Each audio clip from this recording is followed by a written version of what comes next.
सन 1857 के विद्रोह के बाद ब्रिटिश शासन ने भारत में वायसराय प्रणाली लागू की, जिसका मुख्य उद्देश्य भारतीय संसाधनों का व्यापक शोषण और ब्रिटिश साम्राज्य को सशक्त करना था। वायसरायों ने प्रशासन को कड़ा करने के बहाने ऐसे शोषणकारी नियम और नीतियां बनाई जिनसे भारतीयों के आर्थिक, सामाजिक और राजनीतिक अधिकारों का दमन हो, चाहे वह कृषि हो, उद्योग या व्यापार। हर क्षेत्र में ब्रिटिश हितों को प्राथमिकता देकर भारतीय अर्थव्यवस्था को कमजोर किया गया। फूट डालो और राज करो की नीति के तहत जातीय और धार्मिक विभाजन को बढ़ावा देकर भारतीय समाज में अलगाव और असंतोष पैदा किया गया। लॉर्ड कर्जन से लेकर लॉर्ड लिटन तक सभी वायसरायों का प्रमुख उद्देश्य भारत को एक कच्चे माल के स्रोत और ब्रिटिश उत्पादों के बाजार के रूप में बदलना था। इस प्रकार वायसराय प्रणाली ने भारत को एक उपनिवेश की सीमाओं में बांधकर ब्रिटिश साम्राज्य की जड़ें और मजबूत की, जिसमें भारतीयों को केवल गुलाम बनाने और उनकी चेतना को दबाने का प्रयास किया गया। 1857 का समय भारतीय उपमहाद्वीप के लिए बेहद चुनौतीपूर्ण और परिवर्तनकारी था।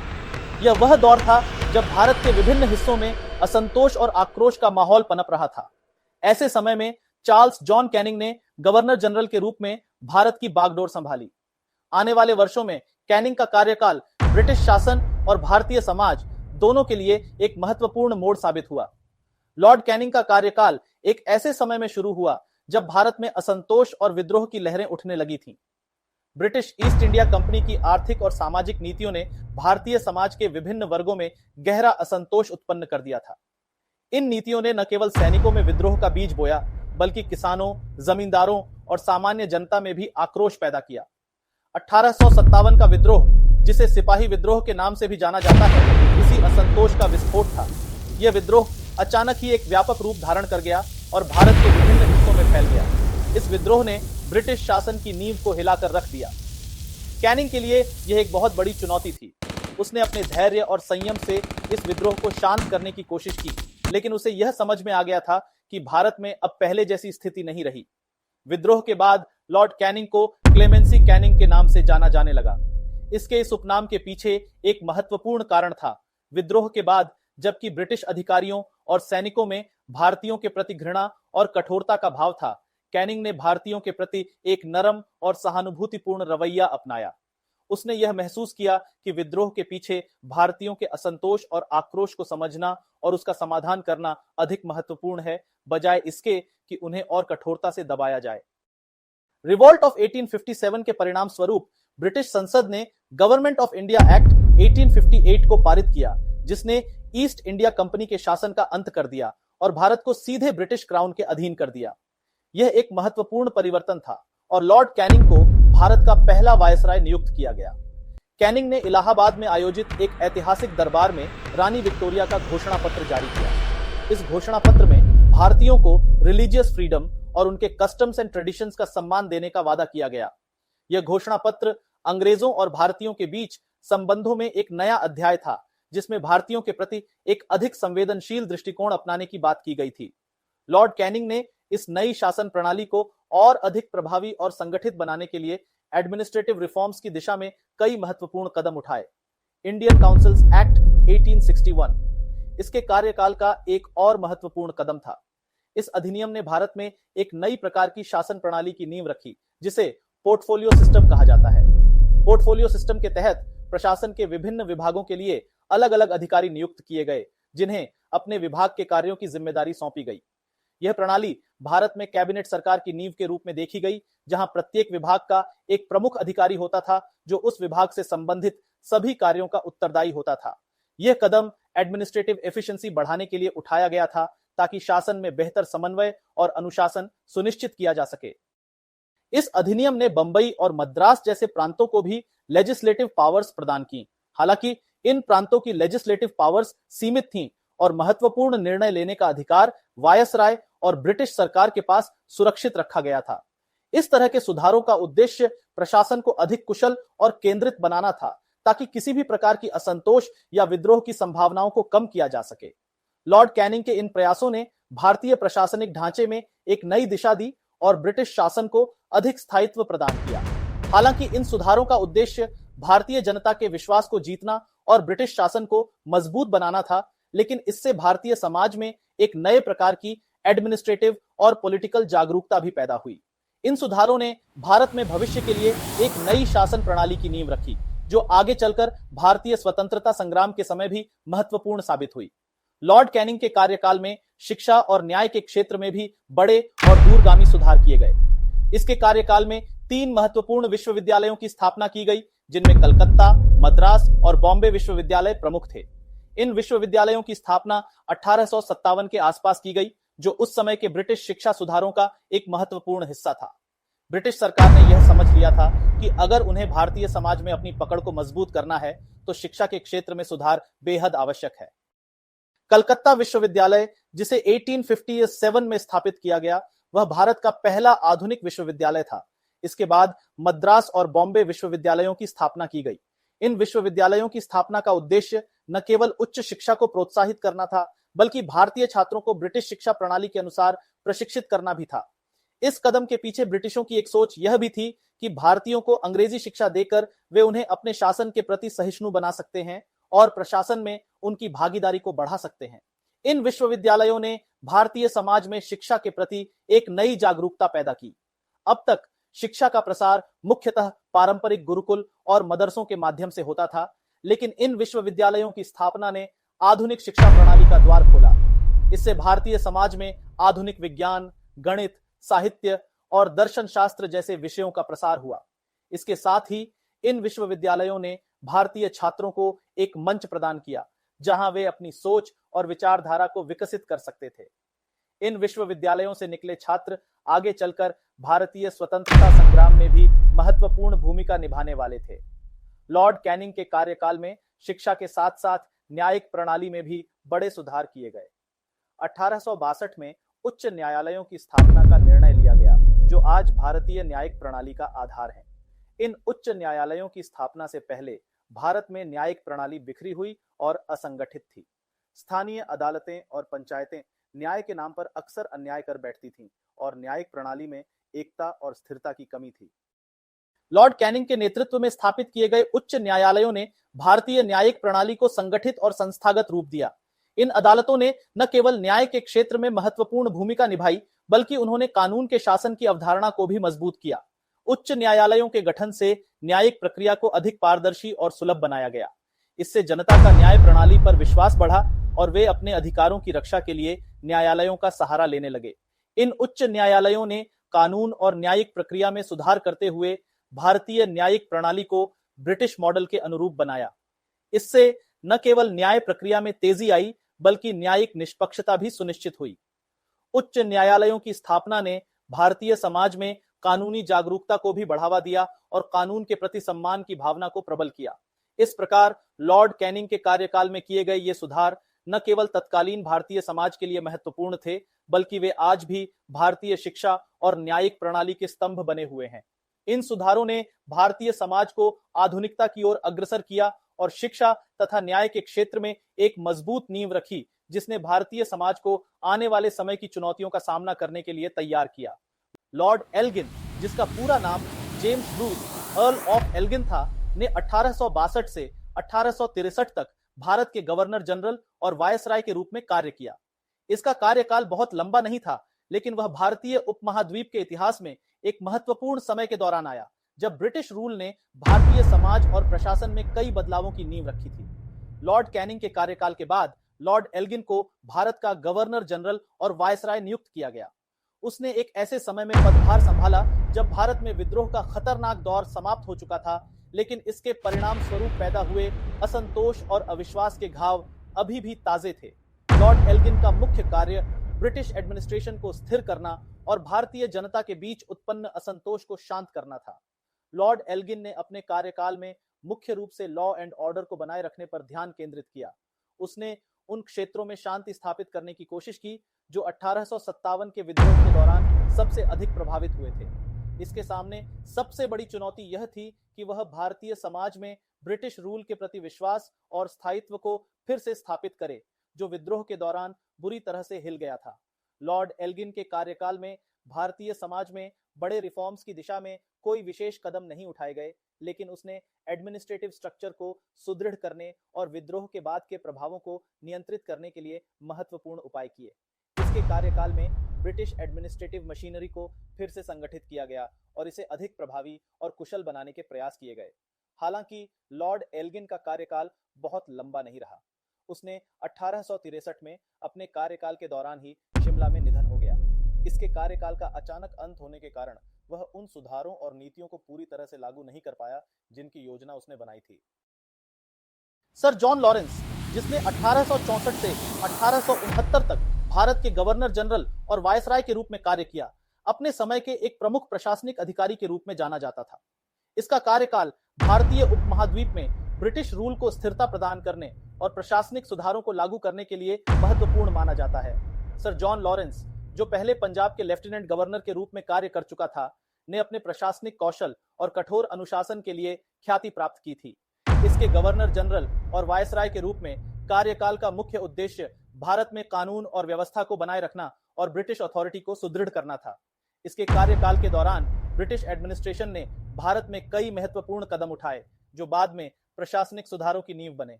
सर जॉन लॉरेंस ने अपने कार्यकाल में प्राइमरीली पीस एंड ऑर्डर बनाए रखने पर ध्यान केंद्रित किया। उसने विद्रोह के बाद के समय में उत्पन्न हुए असंतोष और अव्यवस्था को नियंत्रित करने के लिए कई कठोर कदम उठाए। इसके कार्यकाल के दौरान ब्रिटिश एडमिनिस्ट्रेशन ने भारतीय सेना में सुधारों को लागू किया, जिससे सेना को अधिक अनुशासित और विश्वसनीय बनाया जा सके। इसके अलावा सर जॉन लॉरेंस ने इंडियन रेलवेज के विस्तार को प्रोत्साहित किया। उसने महसूस किया कि भारत जैसे विशाल देश में ट्रांसपोर्टेशन एंड कम्युनिकेशन के साधनों का विकास करना आवश्यक है। इसके नेतृत्व में रेलवे नेटवर्क का तेजी से विस्तार हुआ, जिससे न केवल व्यापार को बढ़ावा मिला बल्कि प्रशासनिक नियंत्रण को भी मजबूत किया गया। रेल नेटवर्क के विकास ने ब्रिटिश अथॉरिटी को दूर दराज के क्षेत्रों तक पहुंचने में सहायता की और विद्रोह जैसी घटनाओं को कुशलता से नियंत्रित करने में मदद की। लॉरेंस का कार्यकाल आर्थिक सुधारों के लिए भी जाना जाता है। उसने फैमिन रिलीफ मेजर्स को लागू किया, जिससे भुखमरी और सूखे के समय में प्रभावित क्षेत्रों में राहत पहुंचाई जा सके। इसके अलावा इसके कार्यकाल में भूमि सुधारों की दिशा में भी कुछ कदम उठाए गए, जिससे किसानों की स्थिति में सुधार हो सके। हालांकि इसके अकाल राहत उपायों की आलोचना भी की गई, क्योंकि ये पूरी तरह से प्रभावी नहीं थे और लाखों लोगों को कठिनाई का सामना करना पड़ा। सर जॉन लॉरेंस का कार्यकाल नॉन इंटरवेंशन पॉलिसी के लिए भी जाना जाता है, जिसे पॉलिसी ऑफ मास्टरली इनएक्टिविटी कहा जाता है। उसने अफगानिस्तान के साथ संबंधों में हस्तक्षेप न करने की नीति अपनाई और अफगानिस्तान को एक बफर स्टेट के रूप में देखा। हालांकि इस नीति के कारण बाद में सेकंड एंग्लो अफगान वॉर का मार्ग प्रशस्त हुआ, जिससे ब्रिटिश एम्पायर को कठिनाइयों का सामना करना पड़ा। सर जॉन लॉरेंस ने भारतीय रियासतों के साथ संबंधों को स्थिर करने का भी प्रयास किया। उसने नेटिव प्रिंसेस के साथ सहयोग करने और उन्हें ब्रिटिश शासन का सहयोगी बनाने की नीति अपनाई। यह नीति लॉर्ड कैनिंग की नीति का अनुसरण थी, लेकिन लॉरेंस ने इसे अधिक प्रभावी ढंग से लागू किया। इसके कार्यकाल में पंजाब स्कूल ऑफ एडमिनिस्ट्रेशन की स्थापना की गई, जो भारतीय प्रशासनिक सेवा के ढांचे के विकास में एक महत्वपूर्ण कदम था। लॉरेंस के कार्यकाल में शिक्षा के क्षेत्र में भी सुधार की कोशिशें की गईं। उसने प्राथमिक शिक्षा को बढ़ावा देने और स्थानीय स्कूलों की स्थापना पर जोर दिया। इसके अलावा उसने मिशनरियों को शिक्षा के प्रसार में सहायता प्रदान की। हालांकि इसके कार्यकाल में कोई बड़ा शिक्षा सुधार नहीं हुआ, लेकिन इसके प्रयासों ने शिक्षा के क्षेत्र में एक नींव रखी। इसके कार्यकाल में रेलवे के अलावा अन्य बुनियादी ढांचे का भी विकास हुआ, जैसे कि सड़कों और टेलीग्राफ लाइनों का विस्तार। इसका उद्देश्य भारत में तेजी से संचार और सैन्य गतिशीलता को बढ़ावा देना था, जिससे ब्रिटिश शासन के नियंत्रण को मजबूत किया जा सके। हालांकि लॉरेंस का कार्यकाल पूरी तरह से सफल नहीं कहा जा सकता। इसके कार्यकाल के दौरान अफगानिस्तान के साथ संबंधों में तनाव बढ़ा, जिसे बाद में सेकंड एंग्लो अफगान वॉर का कारण माना गया। उसने अफगानिस्तान के मामले में हस्तक्षेप न करने की नीति अपनाई, जिसे बाद में ब्रिटिश गवर्नमेंट ने संशोधित किया। सर जॉन लॉरेंस का कार्यकाल भारतीय इतिहास में एक महत्वपूर्ण दौर के रूप में याद किया जाता है। उसने ब्रिटिश एडमिनिस्ट्रेशन को पुनर्गठित किया और भारत में ब्रिटिश रूल को स्थिरता प्रदान की। इसके सुधारों और नीतियों ने भारतीय प्रशासनिक ढांचे को सुदृढ़ किया और भारत में आधुनिक परिवहन और संचार के साधनों के विकास में महत्वपूर्ण भूमिका निभाई। लॉर्ड मेयो, जिसका पूरा नाम Richard Burke 6th Earl of Mayo था, ने 1869 से 1872 तक भारत के गवर्नर जनरल और वायसराय के रूप में कार्य किया। उसका कार्यकाल भारतीय इतिहास में कई महत्वपूर्ण सुधारों और प्रशासनिक पहलों के लिए जाना जाता है, जिनका उद्देश्य ब्रिटिश रूल को सुदृढ़ करना और भारतीय प्रशासन को अधिक संगठित और प्रभावी बनाना था। लॉर्ड मेयो ने गवर्नर जनरल और वायसराय के रूप में कार्यभार संभालते ही भारतीय प्रशासनिक व्यवस्था में सुधार की दिशा में कई महत्वपूर्ण कदम उठाए। उसने सबसे पहले फाइनेंशियल एडमिनिस्ट्रेशन में सुधार पर ध्यान केंद्रित किया, जिससे ब्रिटिश इंडिया की अर्थव्यवस्था को बेहतर ढंग से प्रबंधित किया जा सके। उसने प्रांतीय वित्त व्यवस्था फाइनेंशियल डिसेंट्रलाइजेशन की शुरुआत की, जिसमें केंद्र और प्रांतों के बीच वित्तीय जिम्मेदारियों को बांटा गया। इस व्यवस्था का उद्देश्य प्रशासनिक कामकाज को अधिक विकेंद्रीकृत और कुशल बनाना था। इसके कार्यकाल में लॉर्ड मेयो ने इंडियन रेलवेज और पब्लिक वर्क्स के विस्तार को भी प्राथमिकता दी। उसने महसूस किया कि भारत जैसे विशाल देश में संचार और परिवहन के साधनों का विकास करना आवश्यक है। उसके नेतृत्व में रेलवे नेटवर्क का तेजी से विस्तार हुआ, जिससे न केवल व्यापार को बढ़ावा मिला बल्कि ब्रिटिश एडमिनिस्ट्रेशन का नियंत्रण भी मजबूत हुआ। इसके अलावा सड़कों और नहरों के निर्माण में भी तेजी आई, जिससे कृषि और उद्योग दोनों में सुधार हुआ। लॉर्ड मेयो का एक और महत्वपूर्ण योगदान प्रिजन रिफॉर्म्स के क्षेत्र में था। उसने भारत की जेलों की स्थिति को सुधारने के लिए कई कदम उठाए। इसके तहत उसने जेलों में कैदियों के साथ बेहतर व्यवहार और उनकी स्थिति में सुधार के लिए भी कदम उठाए। हालांकि इसके कार्यकाल में अंडमान द्वीप समूह में काला पानी के नाम से कुख्यात एक नई जेल का निर्माण कराया गया। यह जेल राजनीतिक बंदियों और गंभीर अपराधियों के लिए कड़ी सजा का स्थान थी। काला पानी की सजा को कठोर और अमानवीय माना जाता था और यह ब्रिटिश रूल के खिलाफ संघर्ष करने वालों के लिए एक डरावना प्रतीक बन गई। इसके कार्यकाल का एक महत्वपूर्ण पहलू स्टैटिस्टिकल सर्वे ऑफ इंडिया की शुरुआत थी। लॉर्ड मेयो ने महसूस किया कि भारत की विस्तृत जनसांख्यिकी, भूगोल और आर्थिक स्थितियों की जानकारी इकट्ठा करना प्रशासनिक और आर्थिक योजनाओं के लिए आवश्यक है। इसके परिणाम स्वरूप एक व्यापक सांख्यिकीय सर्वेक्षण की शुरुआत की गई, जिससे ब्रिटिश एडमिनिस्ट्रेशन को देश की वास्तविक स्थितियों का बेहतर आकलन करने में मदद मिली। लॉर्ड मेयो का कार्यकाल राजनीतिक दृष्टिकोण से भी महत्वपूर्ण था। उसने अफगानिस्तान और रूस के साथ संबंधों को स्थिर करने का प्रयास किया, जिससे भारत की उत्तरी सीमाओं की सुरक्षा सुनिश्चित हो सके। उस समय अफगानिस्तान और रूस के बीच बढ़ते संबंधों ने ब्रिटिश एडमिनिस्ट्रेशन को चिंतित कर दिया था, क्योंकि इससे ब्रिटिश भारत की उत्तरी सीमाओं पर सुरक्षा का खतरा उत्पन्न हो सकता था। लॉर्ड मेयो ने रूस के बढ़ते प्रभाव को सीमित करने के लिए अफगानिस्तान के साथ कूटनीतिक संबंधों को मजबूत करने की नीति अपनाई। उसने अफगानिस्तान के अमीर शेर अली खान के साथ संबंध सुधारने की कोशिश की और उसे ब्रिटिश साइड पर बनाए रखने के लिए आर्थिक सहायता और सैन्य मदद की पेशकश की। यह कदम ग्रेट गेम के संदर्भ में देखा जा सकता है, जिसमें ब्रिटिश और रूसी साम्राज्य मध्य एशिया में प्रभुत्व के लिए संघर्ष कर रहे थे। लॉर्ड मेयो की विदेश नीति का एक और महत्वपूर्ण पहलू सेंट्रल एशिया की ओर ब्रिटिश नीति को स्थिर और संतुलित रखना था। उसने रशियन एक्सपेंशनिज्म का सामना करने के लिए अफगानिस्तान के साथ गठबंधन बनाने की कोशिश की, लेकिन उसने प्रत्यक्ष सैन्य हस्तक्षेप से बचने की नीति भी अपनाई। लॉर्ड मेयो ने यह सुनिश्चित किया कि अफगानिस्तान ब्रिटिश इन्फ्लुएंस के अधीन रहे, ताकि नॉर्दर्न फ्रंटियर सुरक्षित रह सके। लॉर्ड मेयो के कार्यकाल में अजमेर में मेयो कॉलेज की स्थापना भी की गई, जिसका उद्देश्य भारतीय रियासतों के राजकुमारों और उच्च वर्ग के बच्चों को अंग्रेजी शिक्षा प्रदान करना था।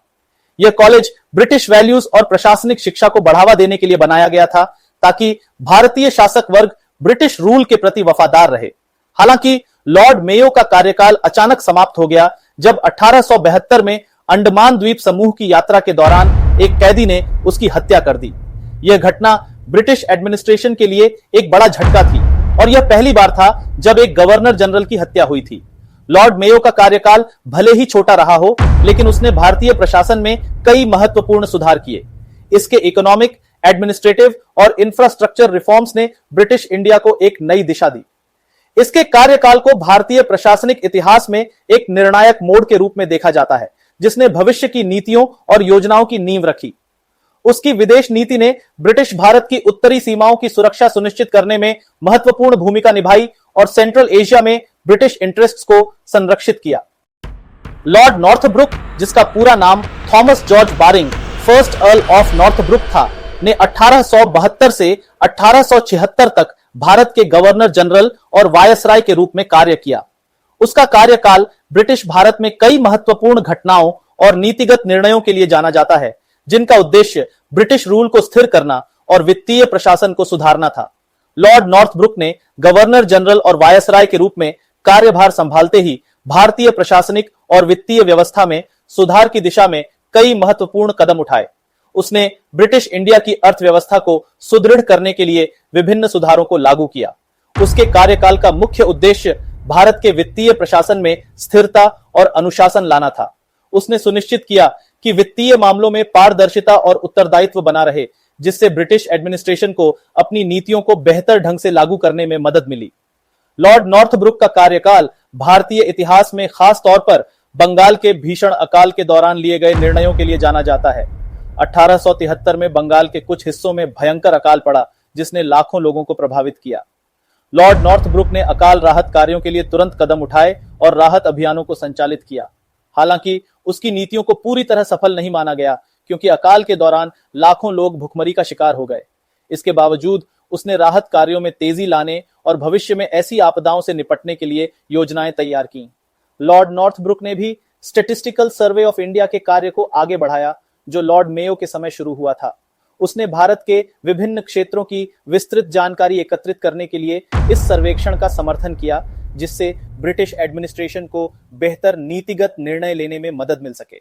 इस सर्वेक्षण का उद्देश्य भारत के भौगोलिक, आर्थिक और सामाजिक पहलुओं की गहन समझ विकसित करना था। लॉर्ड नॉर्थब्रुक के कार्यकाल का एक और महत्वपूर्ण पहलू अफगानिस्तान के साथ कूटनीतिक संबंधों का प्रबंधन था। उसने मास्टरली इनएक्टिविटी की नीति का अनुसरण किया, जो उसके पूर्ववर्ती लॉर्ड मेयो द्वारा अपनाई गई थी। इस नीति के तहत उसने अफगानिस्तान के आंतरिक मामलों में प्रत्यक्ष हस्तक्षेप से बचने की कोशिश की। लॉर्ड नॉर्थब्रुक ने अफगानिस्तान के अमीर शेर अली खान के साथ संबंध बनाए रखने की कोशिश की, लेकिन उसने अफगानिस्तान के साथ सैन्य हस्तक्षेप या किसी भी प्रकार के आक्रामक कदम उठाने से परहेज किया। उसका मुख्य उद्देश्य नॉर्दर्न फ्रंटियर को सुरक्षित रखना था, लेकिन उसने इस मुद्दे पर किसी भी प्रकार की आक्रामक नीति को नहीं अपनाया। लॉर्ड नॉर्थब्रुक का कार्यकाल राजनीतिक दृष्टिकोण से भी महत्वपूर्ण था, क्योंकि उसने भारतीय रियासतों के साथ संबंधों को स्थिर और मजबूत बनाए रखा। उसने यह सुनिश्चित किया कि ब्रिटिश रूल के प्रति वफादारी बनी रहे और भारतीय शासकों के साथ संबंध सहयोगात्मक बने रहे। उसने रियासतों के शासकों को ब्रिटिश एडमिनिस्ट्रेशन के साथ मिलकर काम करने के लिए प्रोत्साहित किया, जिससे ब्रिटिश रूल को अधिक स्थायित्व मिला। लॉर्ड नॉर्थब्रुक के कार्यकाल में trial of Gaekwad of Baroda भी एक महत्वपूर्ण घटना थी। बड़ौदा के गायकवाड़ महाराजा मल्हार राव पर ब्रिटिश रेजिडेंट पर हमला करने का आरोप लगा, जिसके बाद लॉर्ड नॉर्थब्रुक ने एक जांच आयोग गठित किया। महाराजा को दोषी पाया गया और उन्हें गद्दी से हटा दिया गया। यह घटना ब्रिटिश एडमिनिस्ट्रेशन की भारतीय रियासतों में हस्तक्षेप की नीति को और मजबूत करने का प्रतीक बनी। अफगान नीति को लेकर लॉर्ड नॉर्थब्रुक और ब्रिटिश सरकार के बीच मतभेद भी उसके इस्तीफे का कारण बने। लॉर्ड नॉर्थब्रुक ने अफगानिस्तान के मामले में किसी भी आक्रामक नीति का विरोध किया, जबकि ब्रिटिश सरकार ने एक कठोर रुख अपनाने की कोशिश की। इस असहमति के चलते उसने 1876 में इस्तीफा दे दिया और ब्रिटेन वापस लौट गया। उसका कार्यकाल अपेक्षाकृत शांतिपूर्ण था, लेकिन उसने भारतीय प्रशासन में स्थिरता लाने के लिए कई महत्वपूर्ण कदम उठाए। लॉर्ड लिटन का कार्यकाल 19वीं सदी के अंतिम दशकों में भारतीय इतिहास में ब्रिटिश उपनिवेशवाद की कड़वी सच्चाइयों को उजागर करता है। जब लिटन भारत का वायसराय बना, तब उसके शासनकाल में ब्रिटिश नीतियों की अमानवीयता और भारतीयों के प्रति उपेक्षापूर्ण रवैया बार बार सामने आया। लिटन के शासनकाल के दौरान भारत के कई हिस्सों में भीषण अकाल पड़ा, जिसमें मद्रास, बॉम्बे, मैसूर, हैदराबाद, मध्य भारत के कुछ हिस्से और पंजाब शामिल थे। इस अकाल ने लाखों लोगों की जान ले ली। इस गंभीर मानवीय संकट के बावजूद लिटन की सरकार ने अकाल के दौरान बेहद कठोर और अमानवीय नीति अपनाई। उसने अनाज की कीमतें कम करने के बजाय ब्रिटेन को अनाज का निर्यात जारी रखा, जिससे स्थिति और भी गंभीर हो गई। यह घटना ब्रिटिश सरकार की क्रूरता और भारतीय जनता के प्रति उसकी उदासीनता को पूरी तरह उजागर करती है। इसी दौरान लिटन ने रॉयल टाइटल्स एक्ट पारित किया, जिसके तहत क्वीन विक्टोरिया को भारत की सम्राज्ञी का खिताब दिया गया। इस खिताब की घोषणा के लिए दिल्ली दरबार का आयोजन किया गया, जिसमें अत्यधिक धन खर्च किया गया। यह आयोजन उस समय हुआ जब देश का एक बड़ा हिस्सा भीषण अकाल से जूझ रहा था। इस भव्य आयोजन ने ब्रिटिश राज की संवेदनहीनता और दिखावटी शासन को स्पष्ट रूप से प्रदर्शित किया और इसने भारतीय जनता में असंतोष की भावना को और बढ़ाया। लिटन के शासनकाल में भारतीय भाषाओं में छपने वाले समाचार पत्रों पर अंकुश लगाने के लिए वर्नाक्युलर प्रेस एक्ट लाया गया।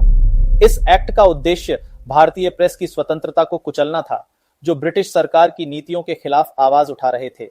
इस एक्ट के माध्यम से सरकार ने भारतीय भाषाओं के समाचार पत्रों को सेंसर करने और उन्हें बंद करने का अधिकार प्राप्त कर लिया। इस कानून ने न केवल भारतीय पत्रकारिता को दबाया, बल्कि भारतीयों की आवाज को भी खामोश करने का प्रयास किया। इसके साथ ही लिटन ने आर्म्स एक्ट लागू किया, जिसके तहत भारतीयों के लिए बिना लाइसेंस के हथियार रखना अवैध कर दिया गया। यह एक्ट ब्रिटिश और भारतीयों के बीच के भेदभाव को और गहरा करने वाला था। जहां एक ओर ब्रिटिश अधिकारी आसानी से हथियार रख सकते थे, वहीं भारतीयों के लिए यह एक कठिन प्रक्रिया थी। इसी अवधि में लिटन के कार्यकाल में दूसरा एंग्लो अफगान युद्ध भी शुरू हुआ। अफगान अमीर शेर अली का ब्रिटिश दूत को काबुल में रखने से इनकार करने के कारण इस युद्ध की शुरुआत हुई। इस युद्ध के परिणाम स्वरूप संधि हुई, जिसके तहत अफगानिस्तान को अपनी विदेश नीति ब्रिटिश मार्गदर्शन में चलानी पड़ी। हालांकि इस युद्ध ने भारत पर भारी आर्थिक बोझ डाला और इसके परिणाम स्वरूप ब्रिटिश प्रतिष्ठा को भी नुकसान पहुंचा। लिटन के शासनकाल में लागू की गई नीतियों में एक और महत्वपूर्ण पहलू था भारतीय सिविल सेवा आईसीएस परीक्षा की अधिकतम आयु सीमा को 23 से घटाकर 19 वर्ष कर दिया जाना। इस निर्णय ने भारतीय युवाओं के लिए सिविल सेवा में प्रवेश को और कठिन बना दिया। इस कदम को भारतीयों के अवसरों को सीमित करने और ब्रिटिश नौकरशाही में उनकी भागीदारी को रोकने के प्रयास के रूप में देखा गया। इसके साथ ही लिटन के शासनकाल में जो नीतियां लागू की गईं, वे भारतीय समाज में असंतोष और विद्रोह की भावना को बढ़ावा देने वाली साबित हुई। लिटन का कार्यकाल केवल भारत के आंतरिक मामलों तक सीमित नहीं था, बल्कि वह ब्रिटेन और रूस के बीच चल रहे ग्रेट गेम का भी हिस्सा था।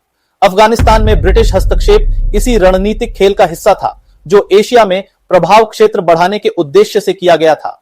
हालांकि इसने भारत पर आर्थिक और सामाजिक दबाव बढ़ा दिया। लिटन की नीतियों का प्रभाव केवल उसके कार्यकाल तक ही सीमित नहीं रहा, बल्कि उसने बाद के समय में होने वाली घटनाओं पर भी गहरा असर डाला। उदाहरण के लिए इल्बर्ट बिल विवाद के दौरान जो नस्लीय तनाव उभरा, वह लिटन की नीतियों से उत्पन्न हुआ था। उसके कार्यकाल के दौरान अपनाई गई नस्लीय भेदभावपूर्ण नीतियों ने भारतीयों में गहरे असंतोष को जन्म दिया, जिसने आगे चलकर स्वतंत्रता संग्राम को गति दी। लिटन का कार्यकाल ब्रिटिश शासन की दमनकारी और भेदभावपूर्ण नीतियों का स्पष्ट उदाहरण है। उसकी नीतियों ने भारतीय समाज में व्यापक असंतोष और विद्रोह की भावना को जन्म दिया। लिटन की नीतियों ने भारतीयों के बीच ब्रिटिश शासन के प्रति घृणा और असहमति को और गहरा किया, जो बाद में भारतीय स्वतंत्रता संग्राम के रूप में उभरी। इस प्रकार लिटन का कार्यकाल न केवल ब्रिटिश शासन की नीतियों की आलोचना का एक प्रमुख कारण बना, बल्कि यह भारतीयों के लिए एक महत्वपूर्ण सीख भी बन गया कि स्वतंत्रता के लिए संघर्ष कितना आवश्यक था। लॉर्ड रिपन का कार्यकाल 19वीं सदी के अंतिम दशकों में ब्रिटिश भारत में एक सुधारवादी दौर के रूप में देखा जाता है।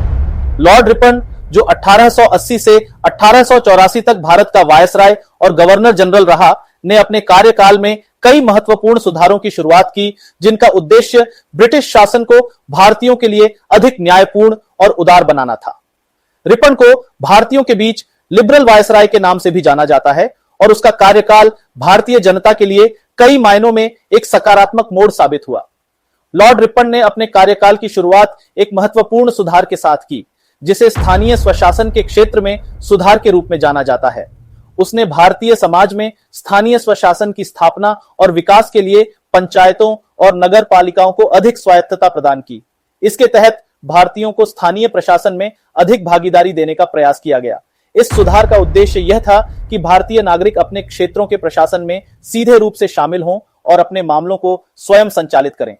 इस सुधार से भारतीय समाज में आत्मनिर्भरता की भावना को बढ़ावा मिला और भारतीयों को प्रशासनिक जिम्मेदारियों का अनुभव प्राप्त हुआ। रिपन ने म्यूनिसिपल एक्ट लागू किया, जिसने स्थानीय निकायों जैसे पंचायतों और नगर पालिकाओं को अधिक स्वायत्तता प्रदान की। इस एक्ट के तहत स्थानीय निकायों में भारतीयों की भागीदारी को बढ़ावा दिया गया और उन्हें अपने क्षेत्रों के प्रशासन में अधिक जिम्मेदारी सौंपी गई। इसके साथ ही इन निकायों के चुनावों में स्थानीय लोगों की भागीदारी सुनिश्चित की गई, जिससे भारतीय नागरिकों को प्रशासनिक निर्णयों में हिस्सा लेने का अवसर मिला। यह कदम भारतीय प्रशासनिक व्यवस्था में एक महत्वपूर्ण बदलाव साबित हुआ, जिसने आगे चलकर भारतीयों को स्वशासन की दिशा में प्रेरित किया। रिपन के शासनकाल का एक और महत्वपूर्ण कदम था वर्नाक्युलर प्रेस एक्ट को रद्द करना, जिसे उसके पूर्ववर्ती लॉर्ड लिटन ने लागू किया था। वर्नाक्युलर प्रेस एक्ट ने भारतीय भाषाओं में प्रकाशित होने वाले समाचार पत्रों और पत्रिकाओं पर कड़ी सेंसरशिप लगाई थी।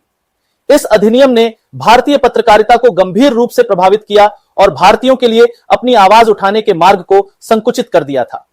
लॉर्ड रिपन ने इस अधिनियम को रद्द कर दिया, जिससे भारतीय प्रेस को स्वतंत्रता मिली और भारतीय भाषाओं में छपने वाले समाचार पत्रों और पत्रिकाओं को फिर से स्वतंत्र रूप से प्रकाशित करने की अनुमति मिली। इस निर्णय ने भारतीय जनता में उसकी लोकप्रियता को और बढ़ाया और उसने प्रेस की स्वतंत्रता के महत्व को समझा। लॉर्ड रिपन के शासनकाल का एक और महत्वपूर्ण पहलू था उसका शैक्षणिक सुधार। उसने भारतीय शिक्षा को सुधारने और इसे अधिक समावेशी बनाने के लिए कई कदम उठाए। उसने प्राथमिक शिक्षा के विस्तार और सुधार पर जोर दिया ताकि भारतीय समाज के सभी वर्गों को शिक्षा का लाभ मिल सके। इसके अलावा उसने उच्च शिक्षा में भी सुधार करने के प्रयास किए जिससे भारतीय युवाओं को अधिक अवसर मिले और वे अपने क्षेत्रों में अग्रणी बन सकें। इस तरह के शैक्षणिक सुधारों ने भारतीय समाज में शिक्षा के महत्व को और भी गहरा किया और भारतीयों को आत्मनिर्भर बनाने की दिशा में एक महत्वपूर्ण कदम साबित हुआ। इसके अलावा लॉर्ड रिपन के समय में फैक्ट्री एक्ट पारित हुआ जिसका उद्देश्य बच्चों और महिलाओं के लिए काम के घंटे को सीमित करना था। इस अधिनियम के तहत बच्चों के काम करने के घंटे घटाए गए और उनके लिए शिक्षा की व्यवस्था की गई। हालांकि इस एक्ट में बहुत सारी खामियां थीं, लेकिन यह भारतीय श्रमिकों के अधिकारों की दिशा में एक महत्वपूर्ण कदम था। रिपन के शासनकाल में एक और महत्वपूर्ण सुधार के रूप में हंटर कमीशन का गठन किया गया। इस कमीशन ने भारतीय शिक्षा व्यवस्था में सुधार के लिए महत्वपूर्ण सिफारिशें की। हंटर कमीशन ने प्राथमिक शिक्षा के विस्तार पर जोर दिया और स्थानीय भाषाओं में शिक्षा देने की सिफारिश की। इस कमीशन की सिफारिशों के आधार पर प्राथमिक शिक्षा को बढ़ावा मिला और शिक्षा प्रणाली में सुधार हुए। लॉर्ड रिपन के समय में टेनेंसी एक्ट भी पारित हुआ जिसका उद्देश्य किसानों के अधिकारों की सुरक्षा करना था। इस एक्ट ने किराएदारी के मामलों में सुधार लाने का प्रयास किया और किसानों के हितों की रक्षा के लिए कुछ प्रावधान किए। इस एक्ट ने किसानों की स्थिति को बेहतर बनाने का प्रयास किया और उन्हें कुछ हद तक सुरक्षा प्रदान की। हालांकि लॉर्ड रिपन के कार्यकाल में एक महत्वपूर्ण विवाद भी उभरा जिसे इल्बर्ट बिल विवाद के रूप में जाना जाता है। इल्बर्ट बिल का उद्देश्य भारतीय न्यायाधीशों को यूरोपीय और ब्रिटिश नागरिकों के खिलाफ मामलों की सुनवाई का अधिकार देना था। इस बिल का ब्रिटिश और यूरोपीय समुदायों ने कड़ा विरोध किया, जो यह मानते थे कि भारतीय न्यायाधीश उनकी बराबरी नहीं कर सकते। इस विवाद के चलते बिल में कई संशोधन किए गए और अंततः इसे कमजोर कर दिया गया। हालांकि यह विवाद रिपन के लिए एक चुनौती था, लेकिन इसने भारतीय समाज में नस्लीय भेदभाव और असमानता के मुद्दों को उजागर किया। लॉर्ड रिपन का कार्यकाल भारतीय समाज में सुधार और बदलाव की दिशा में एक महत्वपूर्ण मील का पत्थर साबित हुआ। उसने अपने उदार और सुधारवादी दृष्टिकोण से भारतीयों के बीच एक स्थायी छाप छोड़ी। उसके सुधारों ने भारतीय समाज में न केवल प्रशासनिक और शैक्षणिक बदलाव लाए, बल्कि भारतीयों को अपनी पहचान और अधिकारों के प्रति जागरूक किया। रिपन के कार्यकाल ने भारतीय समाज को आत्मनिर्भरता, स्वायत्तता और स्वतंत्रता की दिशा में एक महत्वपूर्ण कदम उठाने का अवसर प्रदान किया, जो आगे चलकर भारतीय स्वतंत्रता संग्राम में महत्वपूर्ण भूमिका निभाए। लॉर्ड डफरिन, जिसका पूरा नाम फ्रेडरिक हैमिल्टन टेम्पल ब्लैकवुड था, 1884 से 1888 तक भारत का वाइसरॉय और गवर्नर जनरल के पद पर रहा। इसका कार्यकाल ब्रिटिश एम्पायर के लिए जितना महत्वपूर्ण था, उतना ही भारतीय जनता के लिए समस्याओं और चुनौतियों से भरा हुआ भी। इस अवधि में ब्रिटिश राज ने अपने साम्राज्य को विस्तार देने और अपने नियंत्रण को मजबूत करने के लिए कई महत्वपूर्ण निर्णय लिए, जो न केवल भारतीय जनता के लिए बल्कि पूरे उपमहाद्वीप के लिए दूरगामी प्रभाव डालने वाले साबित हुए। डफरिन के कार्यकाल में सबसे महत्वपूर्ण घटनाओं में से एक था तीसरा एंग्लो बर्मीज वॉर। इस युद्ध के परिणाम स्वरूप बर्मा को ब्रिटिश इंडिया में शामिल कर लिया गया। ब्रिटिश सरकार ने इस युद्ध को थिबो, बर्मा के अंतिम राजा के साथ संबंधों के बिगड़ने का कारण बताया, लेकिन वास्तव में यह युद्ध ब्रिटिश इंपीरियलिज्म की जियोपॉलिटिकल महत्वाकांक्षाओं का परिणाम था। डफरिन ने बर्मा की सॉवरेनिटी को कुचलते हुए वहां के नेचुरल रिसोर्सेज पर कब्जा जमाने और बर्मा को इंडिया के साथ मिलाने का काम किया। हालांकि बर्मा की जनता ने इस ब्रिटिश कब्जे का विरोध किया और जल्द ही वहां एक मजबूत गेरिल्ला स्ट्रगल छिड़ गया, जो यह दर्शाता है कि ब्रिटिश एम्पायर अपनी मिलिट्री पावर के बावजूद लोगों के दिलों में जगह नहीं बना सका। लॉर्ड डफरिन ने इंडियन आर्मी के रीऑर्गेनाइजेशन पर भी विशेष ध्यान दिया।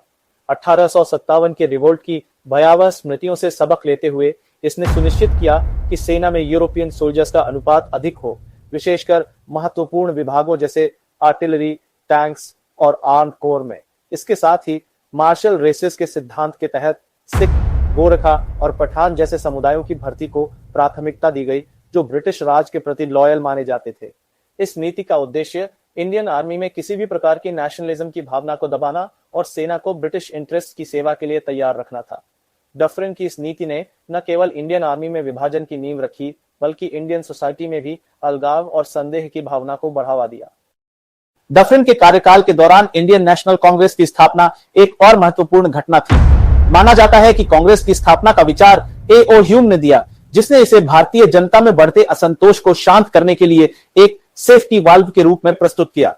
डफरिन ने कांग्रेस को शुरू में एक मंच के रूप में सपोर्ट दिया, लेकिन जैसे ही कांग्रेस ने अपने पॉलिटिकल उद्देश्य स्पष्ट किए और ब्रिटिश शासन की आलोचना शुरू की, डफरिन का रवैया बदल गया।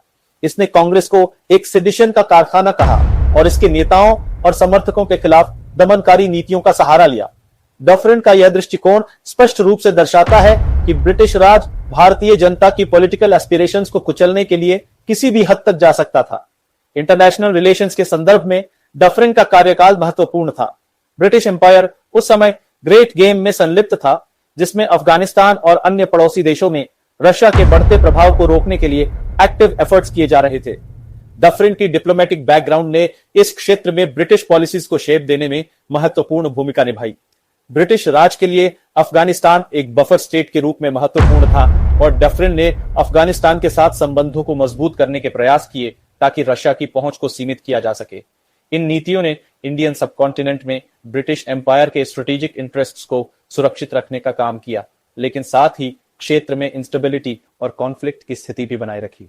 इसके अतिरिक्त डफरिन ने एडमिनिस्ट्रेटिव और मिलिट्री रिफॉर्म्स की दिशा में भी कदम उठाए। इसने एच रिचर्डसन की अध्यक्षता में एक समिति बनाई, जिसने इंडियन सिविल सर्विस में सुधार के कई सुझाव दिए। इन सुधारों का उद्देश्य भारतीयों को एडमिनिस्ट्रेशन में निचले स्तर की नौकरियों तक सीमित रखना और उच्च पदों पर यूरोपियंस का वर्चस्व बनाए रखना था। इस तरह के रिफॉर्म्स भारतीय सोसाइटी में सोशल इनइक्वालिटी को और गहरा करने का काम करते थे। लॉर्ड डफरिन का कार्यकाल ब्रिटिश एम्पायर की उस नीति का प्रतीक है जिसमें इसने अपने हितों की पूर्ति के लिए भारतीय जनता के अधिकारों और स्वतंत्रता की अनदेखी की। इसने इंडियन आर्मी और एडमिनिस्ट्रेशन में विभाजन की नीतियों को लागू किया, जिससे भारतीय समाज में विभाजन और असंतोष की भावना बढ़ी। डफरिन के कार्यकाल में लिए गए निर्णयों ने इंडियन नेशनल मूवमेंट को तेज किया और भारतीय जनता के बीच स्वतंत्रता की भावना को और लॉर्ड लैंसडाउन, जिसने 1888 से लेकर 1894 तक भारत के वायसराय के रूप में सेवा दी, का कार्यकाल भारतीय इतिहास में और ब्रिटिश साम्राज्य की कूटनीतिक और प्रशासनिक नीतियों के प्रतीक के रूप में जाना जाता है। इस दौरान कई प्रमुख कदम उठाए गए, जिनका प्रभाव भारतीय उपमहाद्वीप और इसके पड़ोसी क्षेत्रों पर लंबे समय तक पड़ा। लैंसडाउन के कार्यकाल में 1891 का फैक्ट्री एक्ट पारित किया गया, जिसने श्रमिकों के कार्य की शर्तों में सुधार की दिशा में एक कदम बढ़ाया। हालांकि इस कानून का उद्देश्य ब्रिटिश साम्राज्य की छवि को सुधारना था, ताकि वह भारतीय जनता और अंतरराष्ट्रीय समुदाय के समक्ष अधिक न्यायप्रिय दिख सके। लेकिन इस कानून का प्रभाव अपेक्षाकृत सीमित रहा, क्योंकि इसे प्रभावी ढंग से लागू नहीं किया गया और अधिकांश मजदूर वर्ग इसे समझने या लाभान्वित होने में असमर्थ रहा। लैंसडाउन के कार्यकाल के दौरान 1892 का इंडियन काउंसिल्स एक्ट भी लागू किया गया। इस अधिनियम ने ब्रिटिश सरकार को भारतीय प्रतिनिधियों को काउंसिल्स में शामिल करने की अनुमति दी, लेकिन यह केवल एक प्रतीकात्मक सुधार था। भारतीयों को अब काउंसिल्स में अपनी राय व्यक्त करने का अधिकार मिला, लेकिन उनकी शक्ति सीमित थी। वे बजट पर नियंत्रण या ब्रिटिश शासन की नीतियों पर कोई महत्वपूर्ण प्रभाव डालने में सक्षम नहीं थे। यह अधिनियम भारतीयों को ब्रिटिश शासन के प्रति वफादार बनाने की एक रणनीति के रूप में देखा जा सकता है, जिसमें वास्तविक शक्ति ब्रिटिश अधिकारियों के हाथों में ही बनी रही। लैंसडाउन के कार्यकाल का सबसे महत्वपूर्ण कूटनीतिक कदम ड्यूरेंट लाइन समझौता था, जो 1893 में संपन्न हुआ। इस समझौते के तहत ब्रिटिश भारत और अफगानिस्तान के बीच ड्यूरेंट लाइन की स्थापना की गई, जिसने दोनों क्षेत्रों के बीच की सीमाओं को निर्धारित किया। इस समझौते ने अफगानिस्तान को एक बफर स्टेट के रूप में स्थापित किया, जिससे ब्रिटिश साम्राज्य की सुरक्षा मजबूत हुई। हालांकि यह समझौता स्थानीय जनजातियों और अफगानिस्तान के बीच विवाद का कारण बना रहा और इससे क्षेत्र में अस्थिरता बढ़ी। यह ब्रिटिश साम्राज्यवाद की उस नीति का हिस्सा था जिसमें स्थानीय जनजातियों और देशों को विभाजित कर उनके संसाधनों पर नियंत्रण स्थापित किया गया। लॉर्ड लैंसडाउन के कार्यकाल में ब्रिटिश प्रशासन में कई सुधार भी किए गए। इसने सिविल सर्विसेज को 3 श्रेणियों में विभाजित किया: इंपीरियल, प्रोविजनल और सबऑर्डिनेट सर्विसेज। यह विभाजन ब्रिटिश प्रशासनिक ढांचे को और अधिक केंद्रीकृत और नियंत्रित बनाने के लिए किया गया था, जिसमें भारतीयों को उच्च पदों से वंचित रखा गया और उन्हें केवल निम्न स्तर की सेवाओं तक सीमित कर दिया गया। लॉर्ड लैंसडाउन का कार्यकाल ब्रिटिश साम्राज्य की उस नीति का प्रतीक था जिसमें उसने अपने साम्राज्य को विस्तारित करने और अपने नियंत्रण को मजबूत करने के लिए भारतीय जनता और उसके पड़ोसी देशों के अधिकारों और स्वतंत्रता की अनदेखी की। लॉर्ड एल्गिन द्वितीय, जिसका पूरा नाम विक्टर अलेक्जेंडर ब्रूस था, 1894 से 1899 तक भारत का वायसराय और गवर्नर जनरल के पद पर रहा। उसका कार्यकाल भारत में कई चुनौतियों और विवादास्पद घटनाओं से भरा हुआ था। ब्रिटिश साम्राज्य के इस प्रतिनिधि का कार्यकाल उस समय हुआ जब भारत गंभीर संकटों का सामना कर रहा था और ब्रिटिश प्रशासन की नीतियों ने भारतीय जनता की समस्याओं को और बढ़ा दिया। एल्गिन द्वितीय के कार्यकाल की सबसे बड़ी चुनौतियों में से एक था 1896 का भयंकर अकाल। इस अकाल ने भारतीय उपमहाद्वीप के बड़े हिस्से को प्रभावित किया, जिससे लाखों लोग भूखमरी और बीमारियों से मर गए। ब्रिटिश राज ने अकाल से निपटने के लिए जो कदम उठाए वे न केवल अपर्याप्त थे बल्कि कई मामलों में क्रूर भी थे। ब्रिटिश सरकार की नीतियां, जिनमें करों की वसूली और खाद्य आपूर्ति की कमी शामिल थी, ने अकाल की स्थिति को और गंभीर बना दिया। एल्गिन के शासन में ब्रिटिश प्रशासन की प्राथमिकता अपने राजस्व को बनाए रखना थी, न कि लोगों की जान बचाना। इस प्रकार उसका कार्यकाल ब्रिटिश साम्राज्यवाद की क्रूरता और उदासीनता का प्रतीक बन गया। एल्गिन द्वितीय के कार्यकाल के दौरान उत्तर पश्चिमी सीमा प्रांत में विद्रोह और संघर्षों ने ब्रिटिश शासन के लिए एक और चुनौती प्रस्तुत की। खासकर पठानों और अन्य स्थानीय कबीलों द्वारा ब्रिटिश सैनिकों और अधिकारियों के खिलाफ विद्रोह भड़क उठा। लॉर्ड एल्गिन द्वितीय ने इन विद्रोहों को कुचलने के लिए कड़े कदम उठाए, जिसमें सैन्य कार्रवाई और दमनकारी नीतियां शामिल थीं। ब्रिटिश सेना ने विद्रोहियों के खिलाफ कठोर कार्रवाई की, जिससे स्थानीय जनसंख्या में असंतोष और बढ़ गया।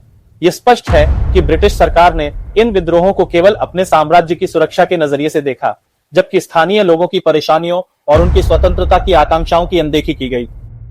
एल्गिन का कार्यकाल भारत में सामाजिक और आर्थिक असमानताओं को और बढ़ावा देने वाला साबित हुआ। ब्रिटिश प्रशासन ने भारतीयों को प्रशासनिक और राजनीतिक पदों पर सीमित रखा और उच्च पदों पर यूरोपियनों का वर्चस्व बनाए रखा। इसके अलावा ब्रिटिश नीतियों ने भारतीय किसानों और मजदूरों की समस्याओं को अनदेखा किया, जिससे उनके जीवन स्तर में और गिरावट आई। 1897 में चापेकर बंधुओं द्वारा 2 ब्रिटिश अधिकारियों की हत्या की घटना एल्गिन के कार्यकाल की एक और महत्वपूर्ण घटना थी। यह घटना ब्रिटिश राज के प्रति बढ़ते असंतोष और क्रांतिकारी गतिविधियों की शुरुआत का प्रतीक थी, जिसने आगे चलकर भारतीय स्वतंत्रता संग्राम को एक नई दिशा दी। लॉर्ड एल्गिन द्वितीय का भारत में कार्यकाल ब्रिटिश साम्राज्यवाद की उन नीतियों का प्रतिनिधित्व करता है जिनमें भारतीय जनता की जरूरतों और अधिकारों की अनदेखी की गई। उसका प्रशासनिक दृष्टिकोण केवल ब्रिटिश हितों की सुरक्षा और उनके साम्राज्य की स्थिरता पर केंद्रित था, न कि भारतीयों की भलाई पर। एल्गिन के कार्यकाल के दौरान लिए गए निर्णयों ने भारतीय समाज में असंतोष और विरोध की भावना को और बढ़ाया, जो आगे चलकर स्वतंत्रता संग्राम की चिंगारी को भड़काने में महत्वपूर्ण साबित हुआ। लॉर्ड कर्जन, जिसका पूरा नाम जॉर्ज नेथनियल कर्जन था, 1899 से 1905 तक भारत का वायसराय और गवर्नर जनरल के पद पर रहा। कर्जन का कार्यकाल भारतीय इतिहास में अत्यंत महत्वपूर्ण और विवादास्पद माना जाता है।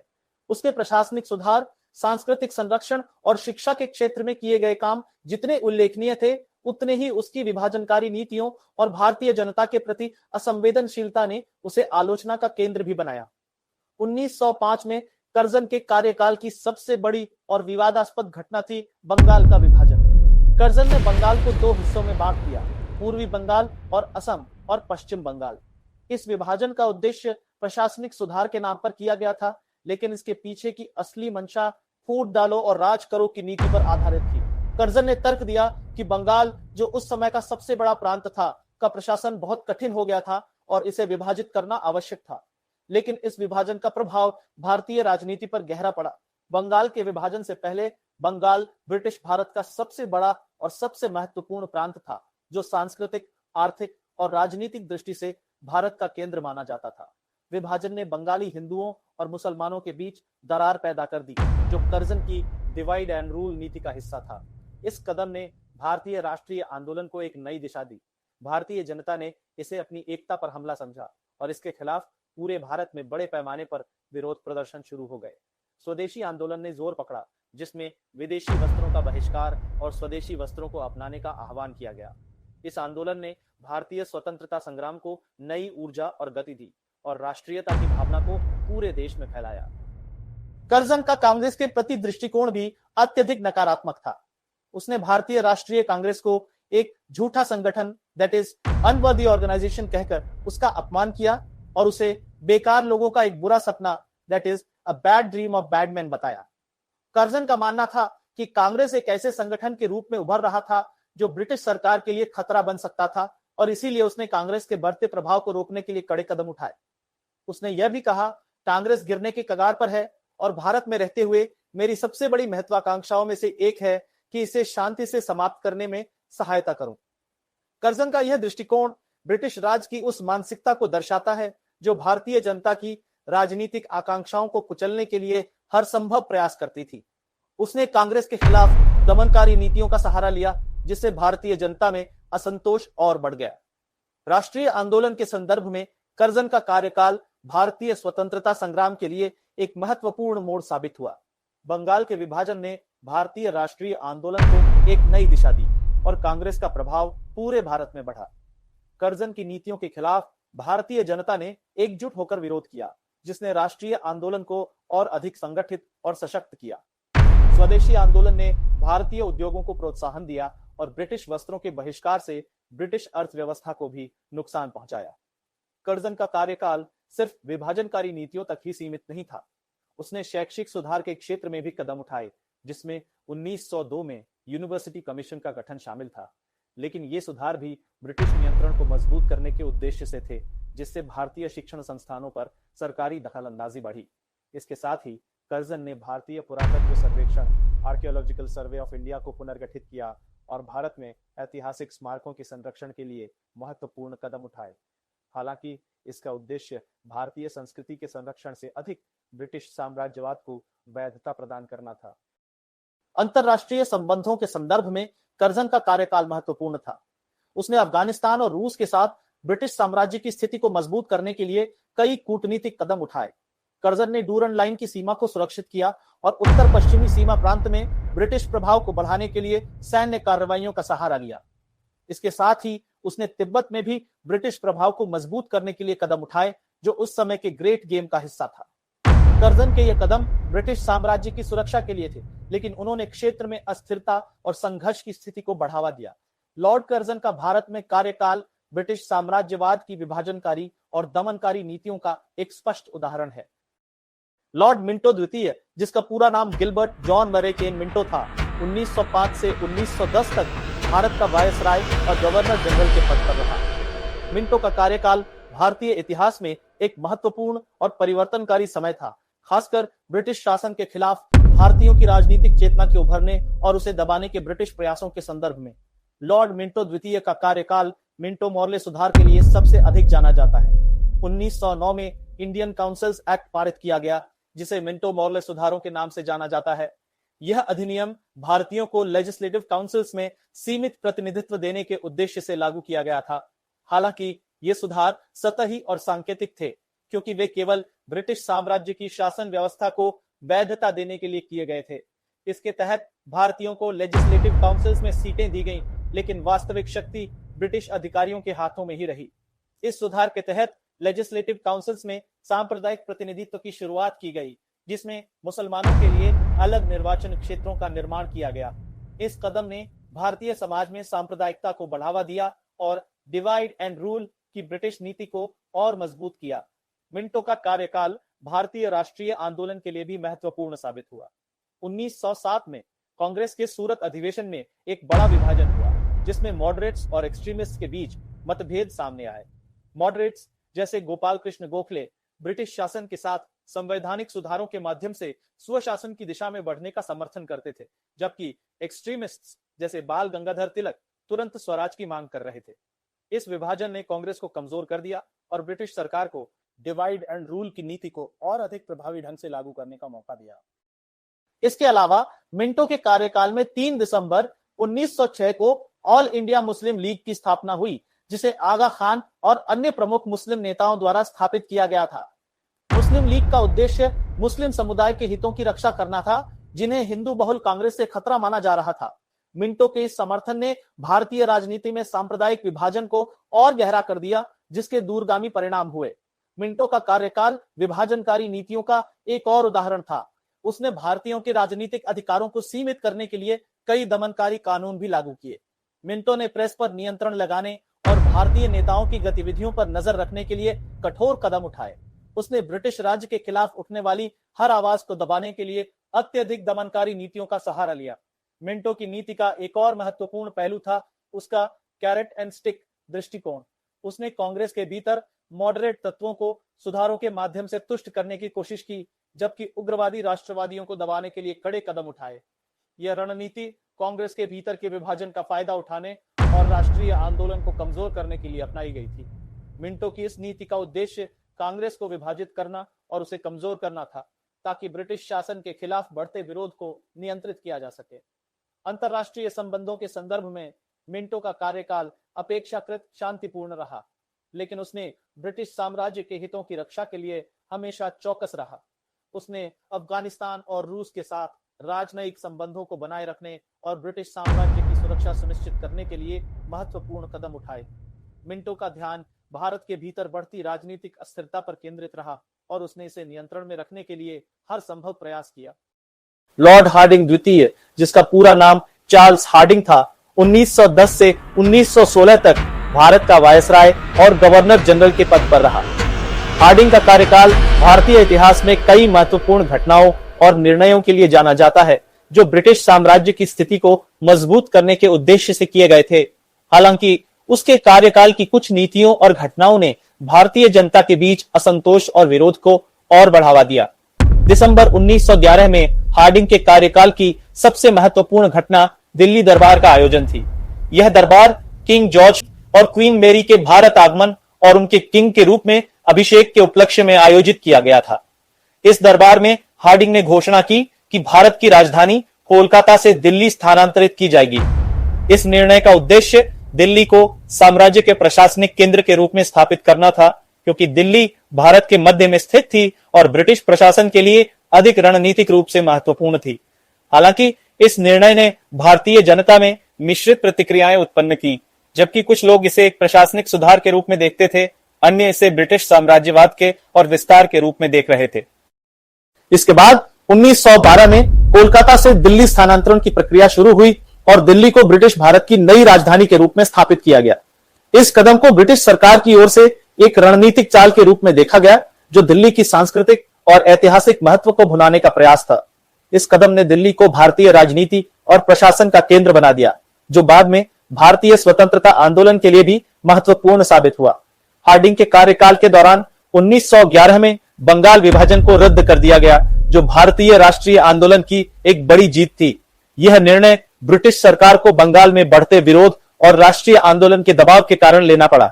हालांकि बंगाल विभाजन के रद्द होने से कांग्रेस और स्वदेशी आंदोलन को मजबूती मिली, लेकिन हार्डिंग ने भारतीय नेताओं के खिलाफ दमनकारी नीतियों को भी जारी रखा।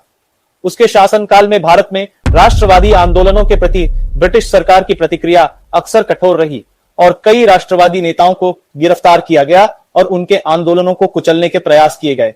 23 दिसंबर 1912 में जब हार्डिंग नई राजधानी दिल्ली में एक शाही जुलूस का नेतृत्व कर रहा था, उस पर एक बम से हमला किया गया। इस हमले में हार्डिंग गंभीर रूप से घायल हो गया, लेकिन वह बच गया। इस घटना ने ब्रिटिश सरकार को भारतीय क्रांतिकारियों के बढ़ते साहस और उनके संघर्ष की तीव्रता का एहसास कराया। हालांकि इस घटना के बाद भी ब्रिटिश सरकार ने दमनकारी नीतियों को और सख्त कर दिया। 1914 में प्रथम विश्व युद्ध का आरंभ हुआ, जिसने भारतीय राष्ट्रीय आंदोलन को और तेज कर दिया। ब्रिटेन ने भारत से युद्ध में सहयोग की मांग की, लेकिन इसने भारतीय राष्ट्रवादियों के बीच असंतोष को और बढ़ाया। मॉडरेट्स ने साम्राज्य का समर्थन किया, लेकिन एक्सट्रीमिस्ट्स ने यह मानकर युद्ध का समर्थन किया कि इसके बदले में भारत को स्वशासन मिलेगा। हालांकि ब्रिटिश सरकार ने इस उम्मीद को पूरा नहीं किया, जिससे राष्ट्रवादियों में निराशा और बढ़ गई। कुछ क्रांतिकारी तत्वों ने इस अवसर का उपयोग ब्रिटिश शासन के खिलाफ विद्रोह करने के लिए किया।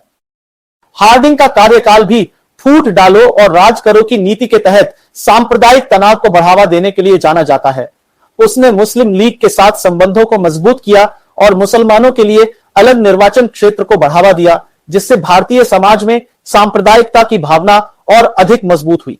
इसके अलावा हार्डिंग ने स्वतंत्रता आंदोलन के नेताओं के खिलाफ कड़े कदम उठाए और प्रेस पर भी सख्ती बरती, जिससे भारत में ब्रिटिश शासन के प्रति असंतोष और बढ़ा।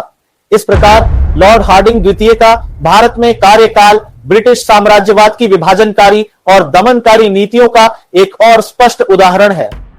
लॉर्ड चेम्सफोर्ड, जिसका पूरा नाम फ्रेडरिक जॉन नेपियर थिस्लटन था, 1916 से 1921 तक भारत का वायसराय और गवर्नर जनरल के पद पर रहा।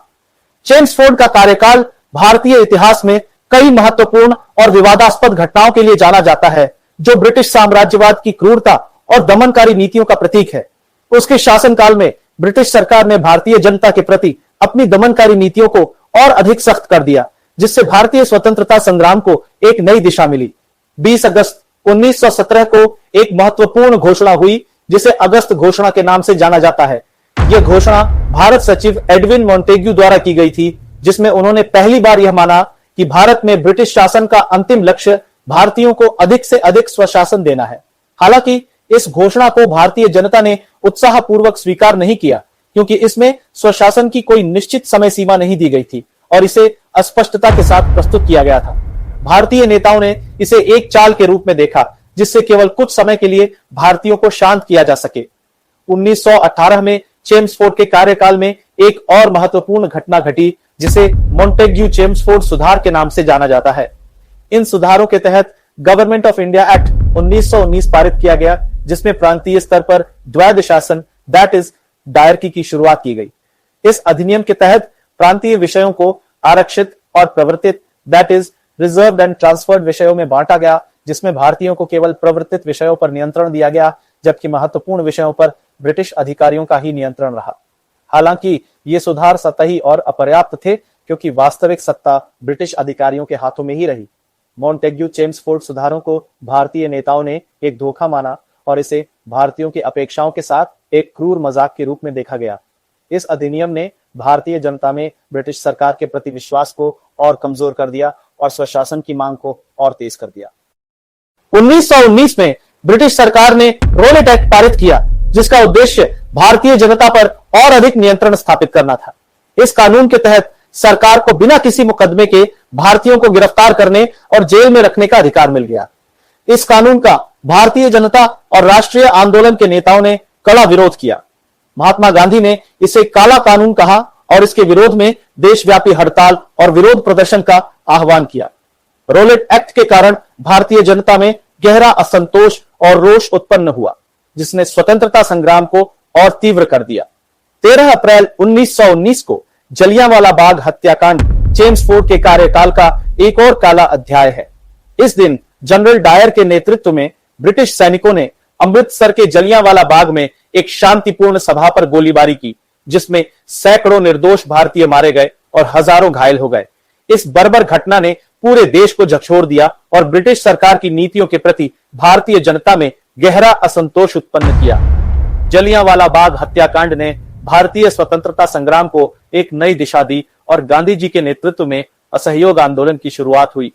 इस घटना के बाद ब्रिटिश सरकार ने हंटर कमीशन का गठन किया, जिसने इस घटना की जांच की। हंटर कमीशन ने जनरल डायर की कार्रवाई की आलोचना की, लेकिन उसे कोई सख्त सजा नहीं दी गई। इस परिणाम ने भारतीयों के बीच ब्रिटिश शासन के प्रति आक्रोश को और बढ़ा दिया। रविंद्रनाथ टैगोर ने अपना नाइटहुड त्याग दिया। यह स्पष्ट था कि ब्रिटिश सरकार भारतीय जनता की भावनाओं और आकांक्षाओं को समझने में असफल रही थी और इसका परिणाम स्वतंत्रता संग्राम की तीव्रता में वृद्धि के रूप में सामने आया। चेम्सफोर्ड के कार्यकाल में नॉन कोऑपरेशन मूवमेंट का आगाज भी हुआ। गांधी जी के नेतृत्व में भारतीय जनता ने ब्रिटिश सरकार के खिलाफ असहयोग का आह्वान किया, जिसमें ब्रिटिश वस्त्रों का बहिष्कार, सरकारी संस्थानों से बहिर्गमन और विदेशी वस्त्रों का त्याग शामिल था। इस आंदोलन ने ब्रिटिश सरकार की नींव हिला दी और चेम्सफोर्ड के शासन के खिलाफ व्यापक जनाक्रोश उत्पन्न किया। हालांकि चेम्सफोर्ड ने इस आंदोलन को कुचलने के लिए कठोर दमनकारी नीतियों का सहारा लिया। लॉर्ड चेम्सफोर्ड का कार्यकाल प्रथम विश्व युद्ध के बाद की चुनौतियों से भी भरा हुआ था। युद्ध के बाद की आर्थिक कठिनाइयों और बेरोजगारी ने भारतीय समाज में असंतोष को और बढ़ा दिया। ब्रिटिश सरकार ने युद्ध के दौरान भारतीय संसाधनों का जमकर शोषण किया और युद्ध के बाद भी भारतीय जनता को राहत देने के बजाय उन पर करों का बोझ बढ़ा दिया। इसने भारतीय स्वतंत्रता संग्राम को और अधिक मजबूती से उभरने के लिए प्रेरित किया। लॉर्ड चेम्सफोर्ड के कार्यकाल में ब्रिटिश सरकार ने सांप्रदायिक तनाव को बढ़ावा देने की अपनी नीति जारी रखी। उसने मुस्लिम लीग और कांग्रेस के बीच दरार को और गहरा करने का प्रयास किया, जिससे भारतीय समाज में विभाजन की खाई और चौड़ी हो गई। चेम्सफोर्ड ने ब्रिटिश साम्राज्य की फूट डालो और राज करो की नीति को और अधिक प्रभावी ढंग से लागू करने का प्रयास किया, जिससे भारतीय समाज में सांप्रदायिकता और असंतोष का माहौल पैदा हुआ। इस प्रकार लॉर्ड चेम्सफोर्ड का भारत में कार्यकाल ब्रिटिश साम्राज्यवाद की क्रूरता, विभाजनकारी नीतियों और भारतीय जनता के प्रति उदासीनता का एक और स्पष्ट उदाहरण है। लॉर्ड रीडिंग, जिसका पूरा नाम रूफस डैनियल इसाक्स था, 1921 से 1926 तक भारत का वायसराय और गवर्नर जनरल के पद पर रहा। रीडिंग का कार्यकाल भारतीय स्वतंत्रता संग्राम के इतिहास में एक महत्वपूर्ण और उथल-पुथल भरा समय था। इस दौरान कई घटनाएं हुई जिन्होंने ब्रिटिश शासन और भारतीय राष्ट्रीय आंदोलन के बीच तनाव को और बढ़ा दिया। रीडिंग के समय में असहयोग आंदोलन के चरम और उसकी वापसी, चौरी चौरा कांड और क्रांतिकारी गतिविधियां प्रमुख रहीं। जब लॉर्ड रीडिंग ने भारत का वायसराय और गवर्नर जनरल का पद संभाला, तब असहयोग आंदोलन अपने चरम पर था।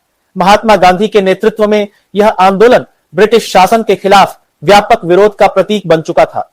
गांधी जी ने असहयोग आंदोलन के माध्यम से भारतीय जनता को ब्रिटिश वस्त्रों का बहिष्कार करने, सरकारी संस्थानों से बहिर्गमन करने और विदेशी वस्त्रों का त्याग करने का आह्वान किया था। रीडिंग ने इस आंदोलन को कुचलने के लिए कठोर दमनकारी नीतियों का सहारा लिया। ब्रिटिश सरकार ने आंदोलनकारियों के खिलाफ कड़े कदम उठाए, जिसमें गांधी जी और अन्य नेताओं की गिरफ्तारी शामिल थी। इसके बावजूद आंदोलन ने ब्रिटिश सरकार की नींव को हिला दिया और पूरे देश में स्वतंत्रता की भावना को जागृत किया।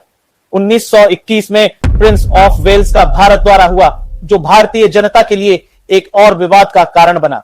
गांधी जी के आह्वान पर भारतीय जनता ने इस दौरे का बहिष्कार किया और बड़े पैमाने पर विरोध प्रदर्शन किए। ब्रिटिश सरकार ने इन विरोध प्रदर्शनों को कुचलने के लिए कठोर कदम उठाए, जिससे भारत में ब्रिटिश शासन के प्रति गहरा असंतोष उत्पन्न हुआ। यह दौरा रीडिंग के कार्यकाल में ब्रिटिश सरकार की नीतियों के प्रति बढ़ते विरोध का एक और उदाहरण था। 4 फरवरी 1922 को असहयोग आंदोलन के दौरान चौरी चौरा कांड हुआ, जिसने भारतीय राष्ट्रीय आंदोलन की दिशा को पूरी तरह बदल दिया। चौरी चौरा उत्तर प्रदेश के गोरखपुर जिले में स्थित एक छोटा सा गांव था, जहां पर आंदोलनकारी किसानों और ब्रिटिश पुलिस के बीच हिंसक संघर्ष हुआ। इस संघर्ष में गुस्साई भीड़ ने एक पुलिस थाने को आग लगा दी, जिससे पुलिस के 23 अधिकारी मारे गए। इस घटना से गांधी जी बेहद आहत हुए और उन्होंने असहयोग आंदोलन को वापस लेने का फैसला किया। गांधी जी का मानना था कि इस तरह की हिंसा स्वतंत्रता संग्राम के नैतिक मूल्यों के खिलाफ थी। रीडिंग ने इस घटना का उपयोग ब्रिटिश शासन के पक्ष में किया और आंदोलन को कमजोर करने के लिए इसका प्रचार किया। चौरी चौरा कांड के बाद असहयोग आंदोलन की वापसी से ब्रिटिश सरकार को एक अस्थायी राहत मिली, लेकिन इसने भारतीय स्वतंत्रता संग्राम को नए सिरे से सोचने और आगे की रणनीति तय करने के लिए प्रेरित किया। रीडिंग के कार्यकाल में क्रांतिकारी गतिविधियों में भी तेजी आई। ब्रिटिश शासन के खिलाफ क्रांतिकारी आंदोलनों ने हिंसा का सहारा लिया और ब्रिटिश अधिकारियों को निशाना बनाया। बंगाल, पंजाब और महाराष्ट्र में क्रांतिकारी समूहों ने बम धमाकों, हत्याओं और लूटपाट जैसी गतिविधियों को अंजाम दिया। ब्रिटिश सरकार ने इन क्रांतिकारी गतिविधियों को कुचलने के लिए कठोर दमनकारी नीतियों का सहारा लिया। रीडिंग ने इन क्रांतिकारियों के खिलाफ पुलिस और सैन्य बलों का व्यापक उपयोग किया, जिससे भारतीय समाज में असंतोष और बढ़ गया। 9 अगस्त 1925 को काकोरी ट्रेन डकैती हुई, जो भारतीय क्रांतिकारियों द्वारा ब्रिटिश शासन के खिलाफ संगठित और साहसिक कदमों में से एक थी। इस घटना में हिंदुस्तान रिपब्लिकन एसोसिएशन के सदस्यों ने एक ट्रेन से ब्रिटिश खजाने को लूट लिया। इस घटना ने ब्रिटिश सरकार को क्रांतिकारी समूहों की ताकत और उनके साहस का एहसास कराया, लेकिन इसके बाद क्रांतिकारियों पर ब्रिटिश सरकार ने कड़ा शिकंजा कसा। यह घटना रीडिंग के कार्यकाल में क्रांतिकारी गतिविधियों की बढ़ती ताकत और ब्रिटिश शासन के खिलाफ जनता के बढ़ते गुस्से को दर्शाती है। 1921 में रीडिंग के कार्यकाल के दौरान स्वराज पार्टी का भी उदय हुआ, जिसे मोतीलाल नेहरू और चित्तरंजन दास ने असहयोग आंदोलन की वापसी के बाद कांग्रेस के भीतर स्थापित किया। स्वराज पार्टी का उद्देश्य ब्रिटिश शासन के खिलाफ संवैधानिक विरोध करना और भारतीयों के लिए अधिक राजनीतिक अधिकारों की मांग करना था। स्वराज पार्टी ने विधान परिषदों में प्रवेश कर ब्रिटिश सरकार के कामकाज में व्यवधान डालने की रणनीति अपनाई। रीडिंग ने स्वराज पार्टी के विरोध का सामना किया, लेकिन ब्रिटिश शासन ने इन प्रयासों को कुचलने के लिए अपने प्रशासनिक और कानूनी अधिकारों का उपयोग किया। रीडिंग के कार्यकाल में असहमति और विद्रोह के कई अन्य उदाहरण भी देखने को मिले। मापिल्ला विद्रोह और स्वामी श्रद्धानंद की हत्या जैसी घटनाएं भारतीय समाज में सांप्रदायिकता और असंतोष को और बढ़ाने वाली साबित हुई। ब्रिटिश सरकार ने इन विद्रोहों और घटनाओं का उपयोग भारतीय जनता को विभाजित करने और उनकी स्वतंत्रता की मांगों को दबाने के लिए किया। इस प्रकार लॉर्ड रीडिंग का भारत में कार्यकाल ब्रिटिश साम्राज्यवाद की क्रूरता और दमनकारी नीतियों का एक और उदाहरण था। लॉर्ड इरविन, जिसका पूरा नाम एडवर्ड फ्रेडरिक लिंडलीवुड था, 1926 से 1931 तक भारत का वायसराय और गवर्नर जनरल के पद पर रहा। इरविन का कार्यकाल भारतीय स्वतंत्रता संग्राम के इतिहास में एक महत्वपूर्ण मोड़ साबित हुआ। इस दौरान कई घटनाएं घटी जिन्होंने ब्रिटिश शासन और भारतीय राष्ट्रीय आंदोलन के बीच तनाव को और बढ़ा दिया। इरविन के समय में सविनय अवज्ञा आंदोलन, दांडी मार्च और गांधी इरविन समझौता जैसी घटनाएं प्रमुख रहीं। जब लॉर्ड इरविन ने भारत का वायसराय और गवर्नर जनरल का पद संभाला, तब भारत में असंतोष और विरोध की भावना अपने चरम पर थी।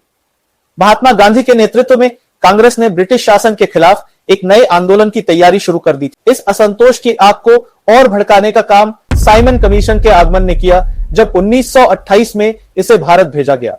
साइमन कमीशन में कोई भी भारतीय सदस्य शामिल नहीं था और इसके विरोध में पूरे देश में आंदोलन हुए। इन घटनाओं ने ब्रिटिश शासन के प्रति नाराजगी को और बढ़ा दिया और इरविन के समय की चुनौतियों को और अधिक गंभीर बना दिया। इस विरोध के बीच इरविन ने अक्टूबर 1929 में डोमिनियन स्टेटस की घोषणा की, जिसे इरविन घोषणा के नाम से जाना गया। इस घोषणा के तहत इरविन ने भारत को भविष्य में डोमिनियन स्टेटस देने की बात कही। हालांकि यह घोषणा केवल एक प्रतीकात्मक कदम साबित हुई, क्योंकि इसमें कोई स्पष्ट समय सीमा या ठोस योजना नहीं थी। भारतीय नेताओं ने इसे गंभीरता से नहीं लिया, जिससे उनके बीच और अधिक निराशा और असंतोष पैदा हुआ। इस निराशा के बीच महात्मा गांधी ने 1930 में सविनय अवज्ञा आंदोलन की शुरुआत की। इस आंदोलन का उद्देश्य ब्रिटिश कानूनों का शांतिपूर्ण उल्लंघन कर ब्रिटिश सरकार को चुनौती देना था। गांधी जी ने इस आंदोलन की शुरुआत के लिए दांडी मार्च का आह्वान किया और 12 मार्च 1930 को साबरमती आश्रम से दांडी के लिए पैदल यात्रा शुरू की। 6 अप्रैल 1930 को उन्होंने दांडी के समुद्र तट पर नमक कानून का उल्लंघन करते हुए नमक बनाया। यह प्रतीकात्मक कदम देश भर में ब्रिटिश शासन के खिलाफ विरोध की लहर फैलाने वाला साबित हुआ। लाखों भारतीयों ने नमक कानून का उल्लंघन किया और ब्रिटिश सरकार के खिलाफ शांतिपूर्ण आंदोलन में शामिल हो गए। इरविन ने इस आंदोलन को कुचलने के लिए कठोर दमनकारी नीतियों का सहारा लिया। ब्रिटिश सरकार ने गांधी जी सहित कांग्रेस के नेताओं को गिरफ्तार कर लिया और आंदोलनकारियों के खिलाफ कड़े कदम उठाए, लेकिन इस आंदोलन ने ब्रिटिश सरकार की नींव को हिला दिया और स्वतंत्रता संग्राम को नई ऊर्जा प्रदान की। इरविन के कार्यकाल में लाहौर अधिवेशन भी एक महत्वपूर्ण मोड़ था। 1929 में कांग्रेस के लाहौर अधिवेशन में जवाहरलाल नेहरू ने पूर्ण स्वराज की घोषणा की और यह निर्णय लिया गया कि 26 जनवरी को भारत में स्वतंत्रता दिवस के रूप में मनाया जाएगा। इस अधिवेशन ने कांग्रेस के उद्देश्यों को और स्पष्ट किया और ब्रिटिश सरकार के खिलाफ संघर्ष को और तेज किया। इरविन के समय में भारतीय जनता को नियंत्रित करने के लिए कई दमनकारी कानून भी लागू किए गए। सार्वजनिक सुरक्षा विधेयक और ट्रेड विवाद अधिनियम जैसे कानून भारतीय श्रमिक आंदोलन और असंतोष को दबाने के उद्देश्य से लाए गए थे। इन कानूनों ने भारतीय नेताओं को और अधिक क्रोधित किया और राष्ट्रीय आंदोलन को और उग्र बना दिया। इस समय वैश्विक आर्थिक मंदी का प्रभाव भी भारत पर पड़ा, जिसने गरीबी और अशांति को और बढ़ा दिया। इरविन की सरकार इन आर्थिक चुनौतियों का समाधान खोजने में विफल रही, जिससे ब्रिटिश शासन की पकड़ कमजोर होती चली गई। महात्मा गांधी और लॉर्ड इरविन के बीच बढ़ते तनाव को कम करने के लिए 5 मार्च 1931 को गांधी इरविन समझौता किया गया। इस समझौते के तहत गांधी जी ने सविनय अवज्ञा आंदोलन को स्थगित करने का निर्णय लिया और बदले में ब्रिटिश सरकार ने आंदोलन के दौरान गिरफ्तार किए गए सभी राजनीतिक कैदियों को रिहा करने और भारतीयों को समुद्र तट पर नमक बनाने की अनुमति देने का वादा किया। यह समझौता गांधी जी और ब्रिटिश सरकार के बीच संवाद के रास्ते खोलने वाला साबित हुआ। इसके बाद गांधी जी को लंदन में होने वाली गोलमेज सम्मेलन में भारतीय प्रतिनिधि के रूप में शामिल होने का अवसर मिला। हालांकि यह समझौता सभी भारतीय नेताओं को संतुष्ट नहीं कर सका और कई नेताओं ने इसे एक अस्थायी राहत के रूप में देखा, जो ब्रिटिश शासन को वैधता प्रदान करने का प्रयास था। इस समझौते ने भारतीय राष्ट्रीय कांग्रेस के भीतर भी मतभेद पैदा किए, क्योंकि कई नेता मानते थे कि गांधी जी ने समझौते में बहुत अधिक समझौता किया है। इरविन के कार्यकाल के अंत में द्वितीय गोलमेज सम्मेलन का आयोजन लंदन में किया गया, जिसमें भारतीय नेताओं को ब्रिटिश सरकार के साथ संवैधानिक सुधारों पर चर्चा करने का अवसर मिला। लेकिन यह सम्मेलन किसी ठोस परिणाम पर नहीं पहुंच सका और ब्रिटिश सरकार ने भारतीय नेताओं की मांगों को अनदेखा कर दिया। लॉर्ड इरविन का कार्यकाल भारतीय समाज में विभाजन और सांप्रदायिकता की भावना को और बढ़ाने वाला साबित हुआ। ब्रिटिश सरकार ने फूट डालो और राज करो की नीति को और अधिक प्रभावी ढंग से लागू किया, जिससे मुस्लिम लीग और कांग्रेस के बीच दरार और गहरी हो गई। ब्रिटिश सरकार ने मुस्लिम लीग के साथ अपने संबंधों को मजबूत किया और उन्हें कांग्रेस के विरोध में खड़ा करने का प्रयास किया। इस नीति ने भारतीय समाज में विभाजन की खाई को और चौड़ा कर दिया। लॉर्ड विलिंगडन का कार्यकाल 1931 से 1936 तक चला, जो भारत के स्वतंत्रता संग्राम के लिए एक अत्यंत महत्वपूर्ण समय था। इस अवधि में भारतीय राष्ट्रीय आंदोलन अपने चरम पर था और महात्मा गांधी के नेतृत्व में स्वराज की मांग तेजी से बढ़ रही थी। लॉर्ड विलिंगडन का कार्यकाल ब्रिटिश शासन की दमनकारी नीतियों और भारतीय स्वतंत्रता संग्राम के बीच संघर्ष का प्रतीक था। मार्च 1931 में लॉर्ड विलिंगडन ने वायसराय के रूप में कार्यभार संभाला। उसने गांधी जी के नेतृत्व में चल रहे सविनय अवज्ञा आंदोलन का सामना किया, जिसमें भारतीय जनता ने सॉल्ट एक्ट का उल्लंघन किया, जो ब्रिटिश शासन के खिलाफ एक शांतिपूर्ण विरोध का प्रतीक था। गांधी जी के नेतृत्व में दांडी मार्च ने इस आंदोलन को नई दिशा दी। विलिंगडन ने इस आंदोलन को कुचलने के लिए कठोर कदम उठाए। नवंबर 1931 में गांधी जी समेत हजारों स्वतंत्रता सेनानियों को गिरफ्तार कर जेल में डाल दिया गया। इस कदम से ब्रिटिश शासन और भारतीय जनता के बीच तनाव और भी बढ़ गया।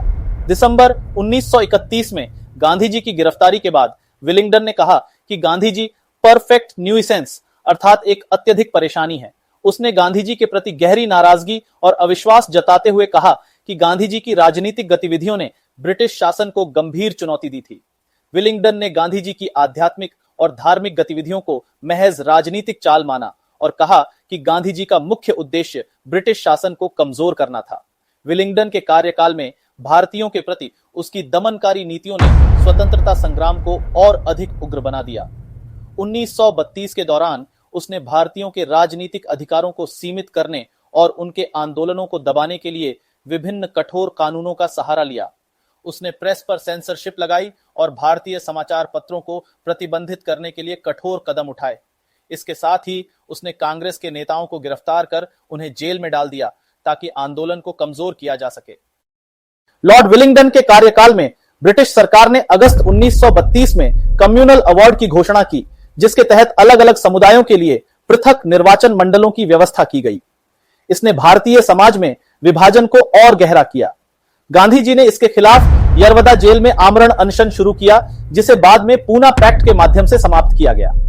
1935 में लॉर्ड विलिंगडन के कार्यकाल के दौरान गवर्नमेंट ऑफ इंडिया एक्ट पारित हुआ, जो भारतीय इतिहास में सबसे बड़ा संवैधानिक सुधार था।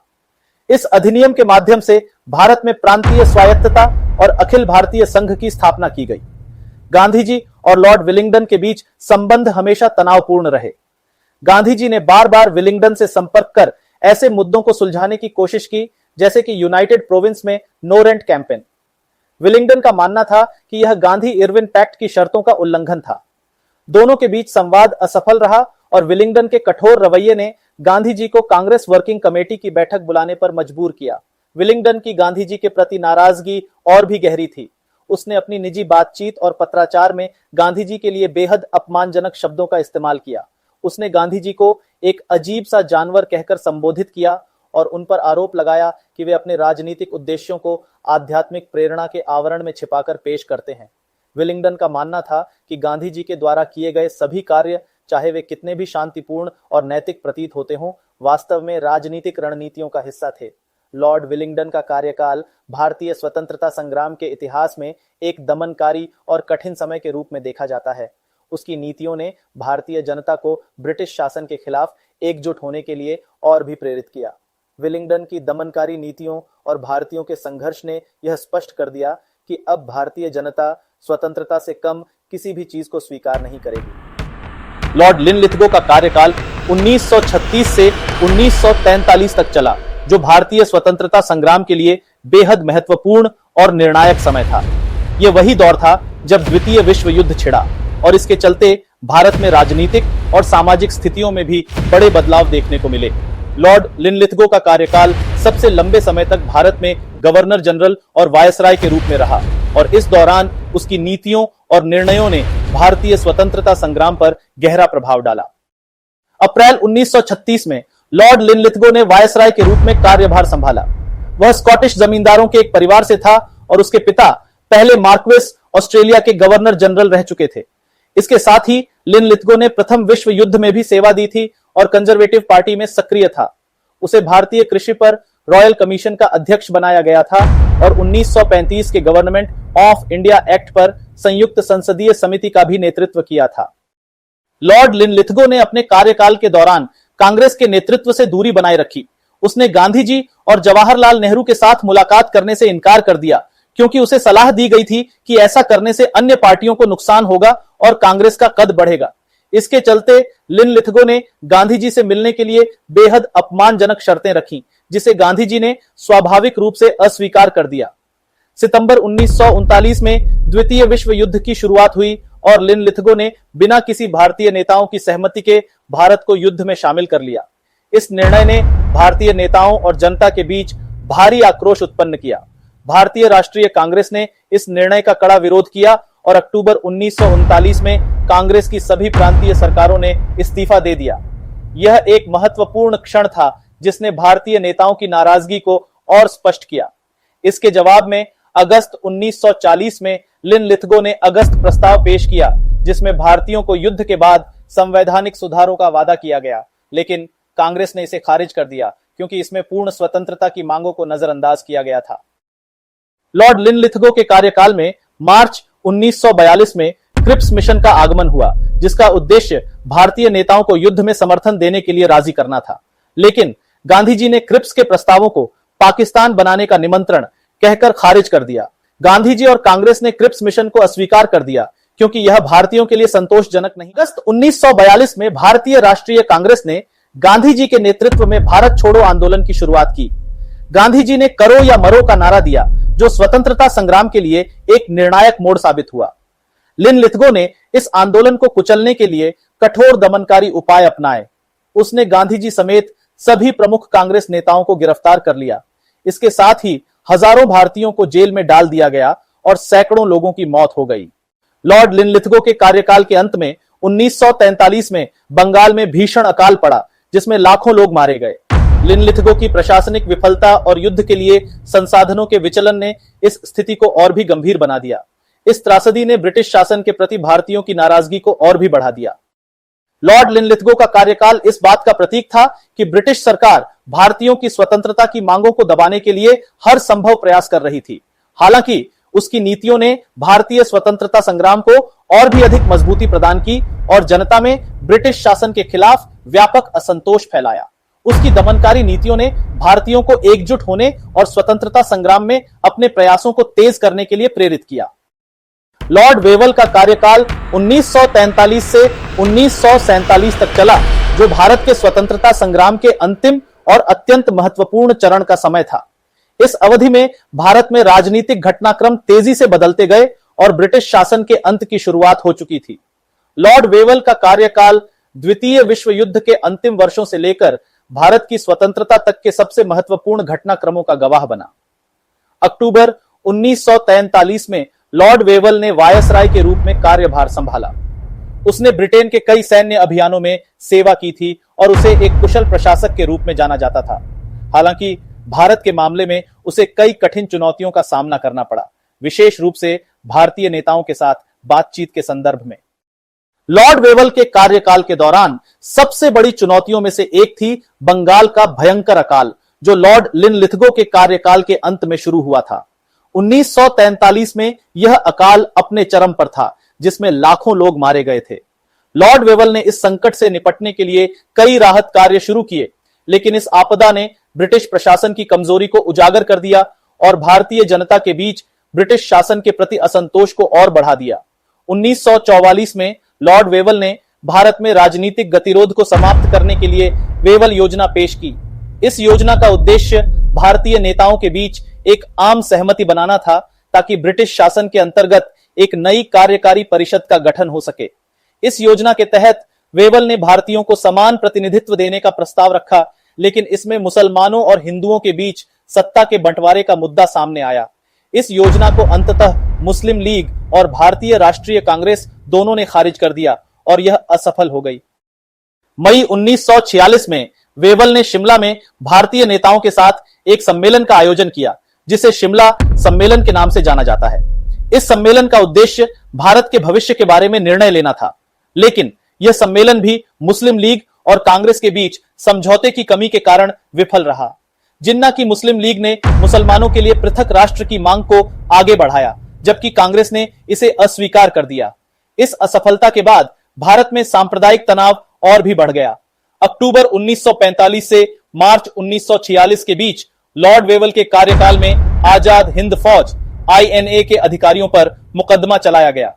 इस मुकदमे को दिल्ली के लाल किले में आयोजित किया गया, जिसे रेड फोर्ट ट्रायल कहा गया। इन मुकदमों ने पूरे देश में व्यापक विरोध और राष्ट्रवादी भावनाओं को भड़काया।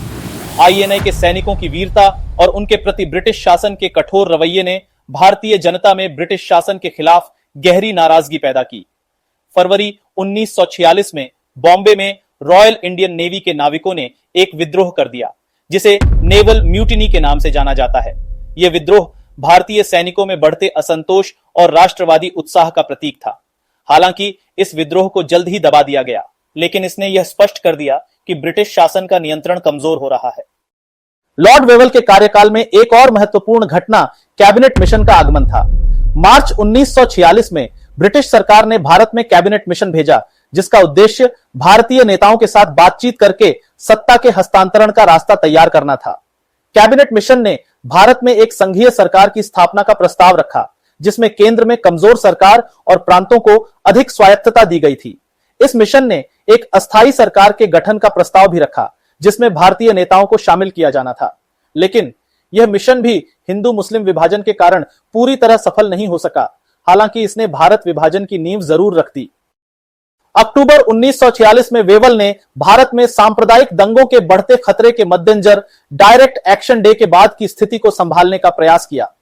यह दिन भारतीय इतिहास में बेहद हिंसक घटनाओं में से एक के रूप में जाना जाता है, जब कोलकाता में मुस्लिम लीग के आह्वान पर बड़े पैमाने पर दंगे भड़क उठे, जिसमें हजारों लोग मारे गए।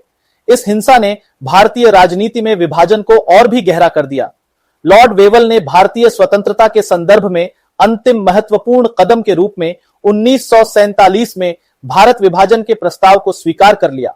हालांकि उसने विभाजन को रोकने की हर संभव कोशिश की, लेकिन सांप्रदायिक तनाव और ब्रिटिश शासन के खिलाफ बढ़ते असंतोष के कारण यह संभव नहीं हो सका। अंततः ब्रिटिश सरकार ने भारत के विभाजन और स्वतंत्रता की घोषणा कर दी और लॉर्ड वेवल के बाद लॉर्ड माउंटबेटन को भारत का अंतिम वायसराय बनाया गया।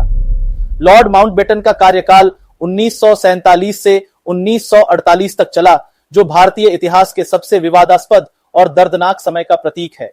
माउंटबेटन भारत का अंतिम वायसराय था और इसके कार्यकाल के दौरान भारत को स्वतंत्रता तो मिली, लेकिन इसके साथ ही विभाजन की भयानक त्रासदी भी सामने आई। माउंटबेटन के नेतृत्व में हुए फैसले विशेष रूप से विभाजन के संदर्भ में आज भी विवादित और आलोचना के केंद्र में हैं। मार्च 1947 में लॉर्ड माउंटबेटन ने वायसराय के रूप में कार्यभार संभाला। ब्रिटेन के शाही परिवार से संबंध रखने वाला माउंटबेटन को प्रधानमंत्री क्लेमेंट एटली ने इस उम्मीद के साथ भारत भेजा था कि वह ब्रिटिश शासन का शांतिपूर्ण और सम्मानजनक अंत सुनिश्चित करेगा। लेकिन माउंटबेटन के निर्णय और उसकी कार्यशैली पर हमेशा से सवाल उठाए जाते रहे हैं। माउंटबेटन ने भारत की जटिल राजनीतिक स्थिति को जल्दबाजी में निपटाने का प्रयास किया। भारतीय राष्ट्रीय कांग्रेस और मुस्लिम लीग के बीच गहरे विभाजन को देखते हुए माउंटबेटन ने एक तेजी से सत्ता हस्तांतरण की योजना बनाई। उसने स्वतंत्रता और विभाजन की प्रक्रिया को तेज करने का निर्णय लिया, जिसके कारण बिना पर्याप्त तैयारी और योजना के भारत का विभाजन हुआ। यह जल्दबाजी माउंटबेटन के कार्यकाल की सबसे बड़ी आलोचना बनी, क्योंकि इसके कारण हुई सांप्रदायिक हिंसा और विस्थापन की भयावहता ने लाखों लोगों की जिंदगी को प्रभावित किया। जून 1947 में माउंटबेटन ने 3 जून योजना पेश की, जिसे माउंटबेटन योजना के नाम से भी जाना जाता है। इस योजना के तहत भारत का विभाजन तय किया गया, जिसमें मुस्लिम बहुल क्षेत्रों को पाकिस्तान के रूप में एक अलग राष्ट्र के रूप में मान्यता दी गई। इस योजना के तहत विभाजन की रेखाएं खींची गईं, लेकिन यह प्रक्रिया इतनी जल्दबाजी में की गई कि इसमें कई गलतियां और अनिश्चितताएं रह गईं। इसके परिणाम स्वरूप विभाजन के बाद बड़े पैमाने पर हिंसा, लूटपाट और विस्थापन हुआ, जिसमें लाखों लोग मारे गए और करोड़ों लोगों को अपने घर छोड़ने पड़े। 15 अगस्त 1947 को भारत ने स्वतंत्रता प्राप्त की, लेकिन यह स्वतंत्रता एक विभाजित राष्ट्र के रूप में मिली। माउंटबेटन की इस तारीख के चयन को भी विवादित माना जाता है, क्योंकि यह तारीख उसके व्यक्तिगत महत्व से प्रेरित थी, जापान के आत्मसमर्पण का दिन। इस निर्णय को जल्दबाजी में लिया गया और विभाजन की योजना को ठीक से लागू नहीं किया गया, जिसके कारण विभाजन की त्रासदी और भी बढ़ गई। माउंटबेटन ने विभाजन के बाद के हालात को संभालने में भी विफलता दिखाई। पंजाब और बंगाल में हुए भयानक सांप्रदायिक दंगों ने स्पष्ट कर दिया कि विभाजन की प्रक्रिया में कोई समुचित व्यवस्था और नियंत्रण नहीं था। माउंटबेटन पर आरोप लगाया जाता है कि उसने विभाजन के दौरान उत्पन्न होने वाले संभावित खतरे और हिंसा को नजरअंदाज किया। उसके नेतृत्व में हुई यह त्रासदी भारतीय इतिहास के सबसे काले अध्यायों में से एक बन गई। 1948 में माउंटबेटन ने भारत के गवर्नर जनरल के पद से इस्तीफा दे दिया और उसकी जगह चक्रवर्ती राजगोपालाचारी भारत का गवर्नर जनरल बने। माउंटबेटन ब्रिटेन लौट गया, लेकिन उसके कार्यकाल को भारतीय इतिहास में एक विवादास्पद समय के रूप में याद किया जाता है। माउंटबेटन का कार्यकाल स्वतंत्रता की खुशियों के साथ साथ विभाजन की भयानक त्रासदी को भी साथ लेकर आया। उसकी जल्दबाजी और सत्ता हस्तांतरण की अव्यवस्थित प्रक्रिया ने भारत और पाकिस्तान दोनों देशों में अनगिनत लोगों की जानें ली और पीढ़ियों को दर्द और विस्थापन का शिकार बनाया।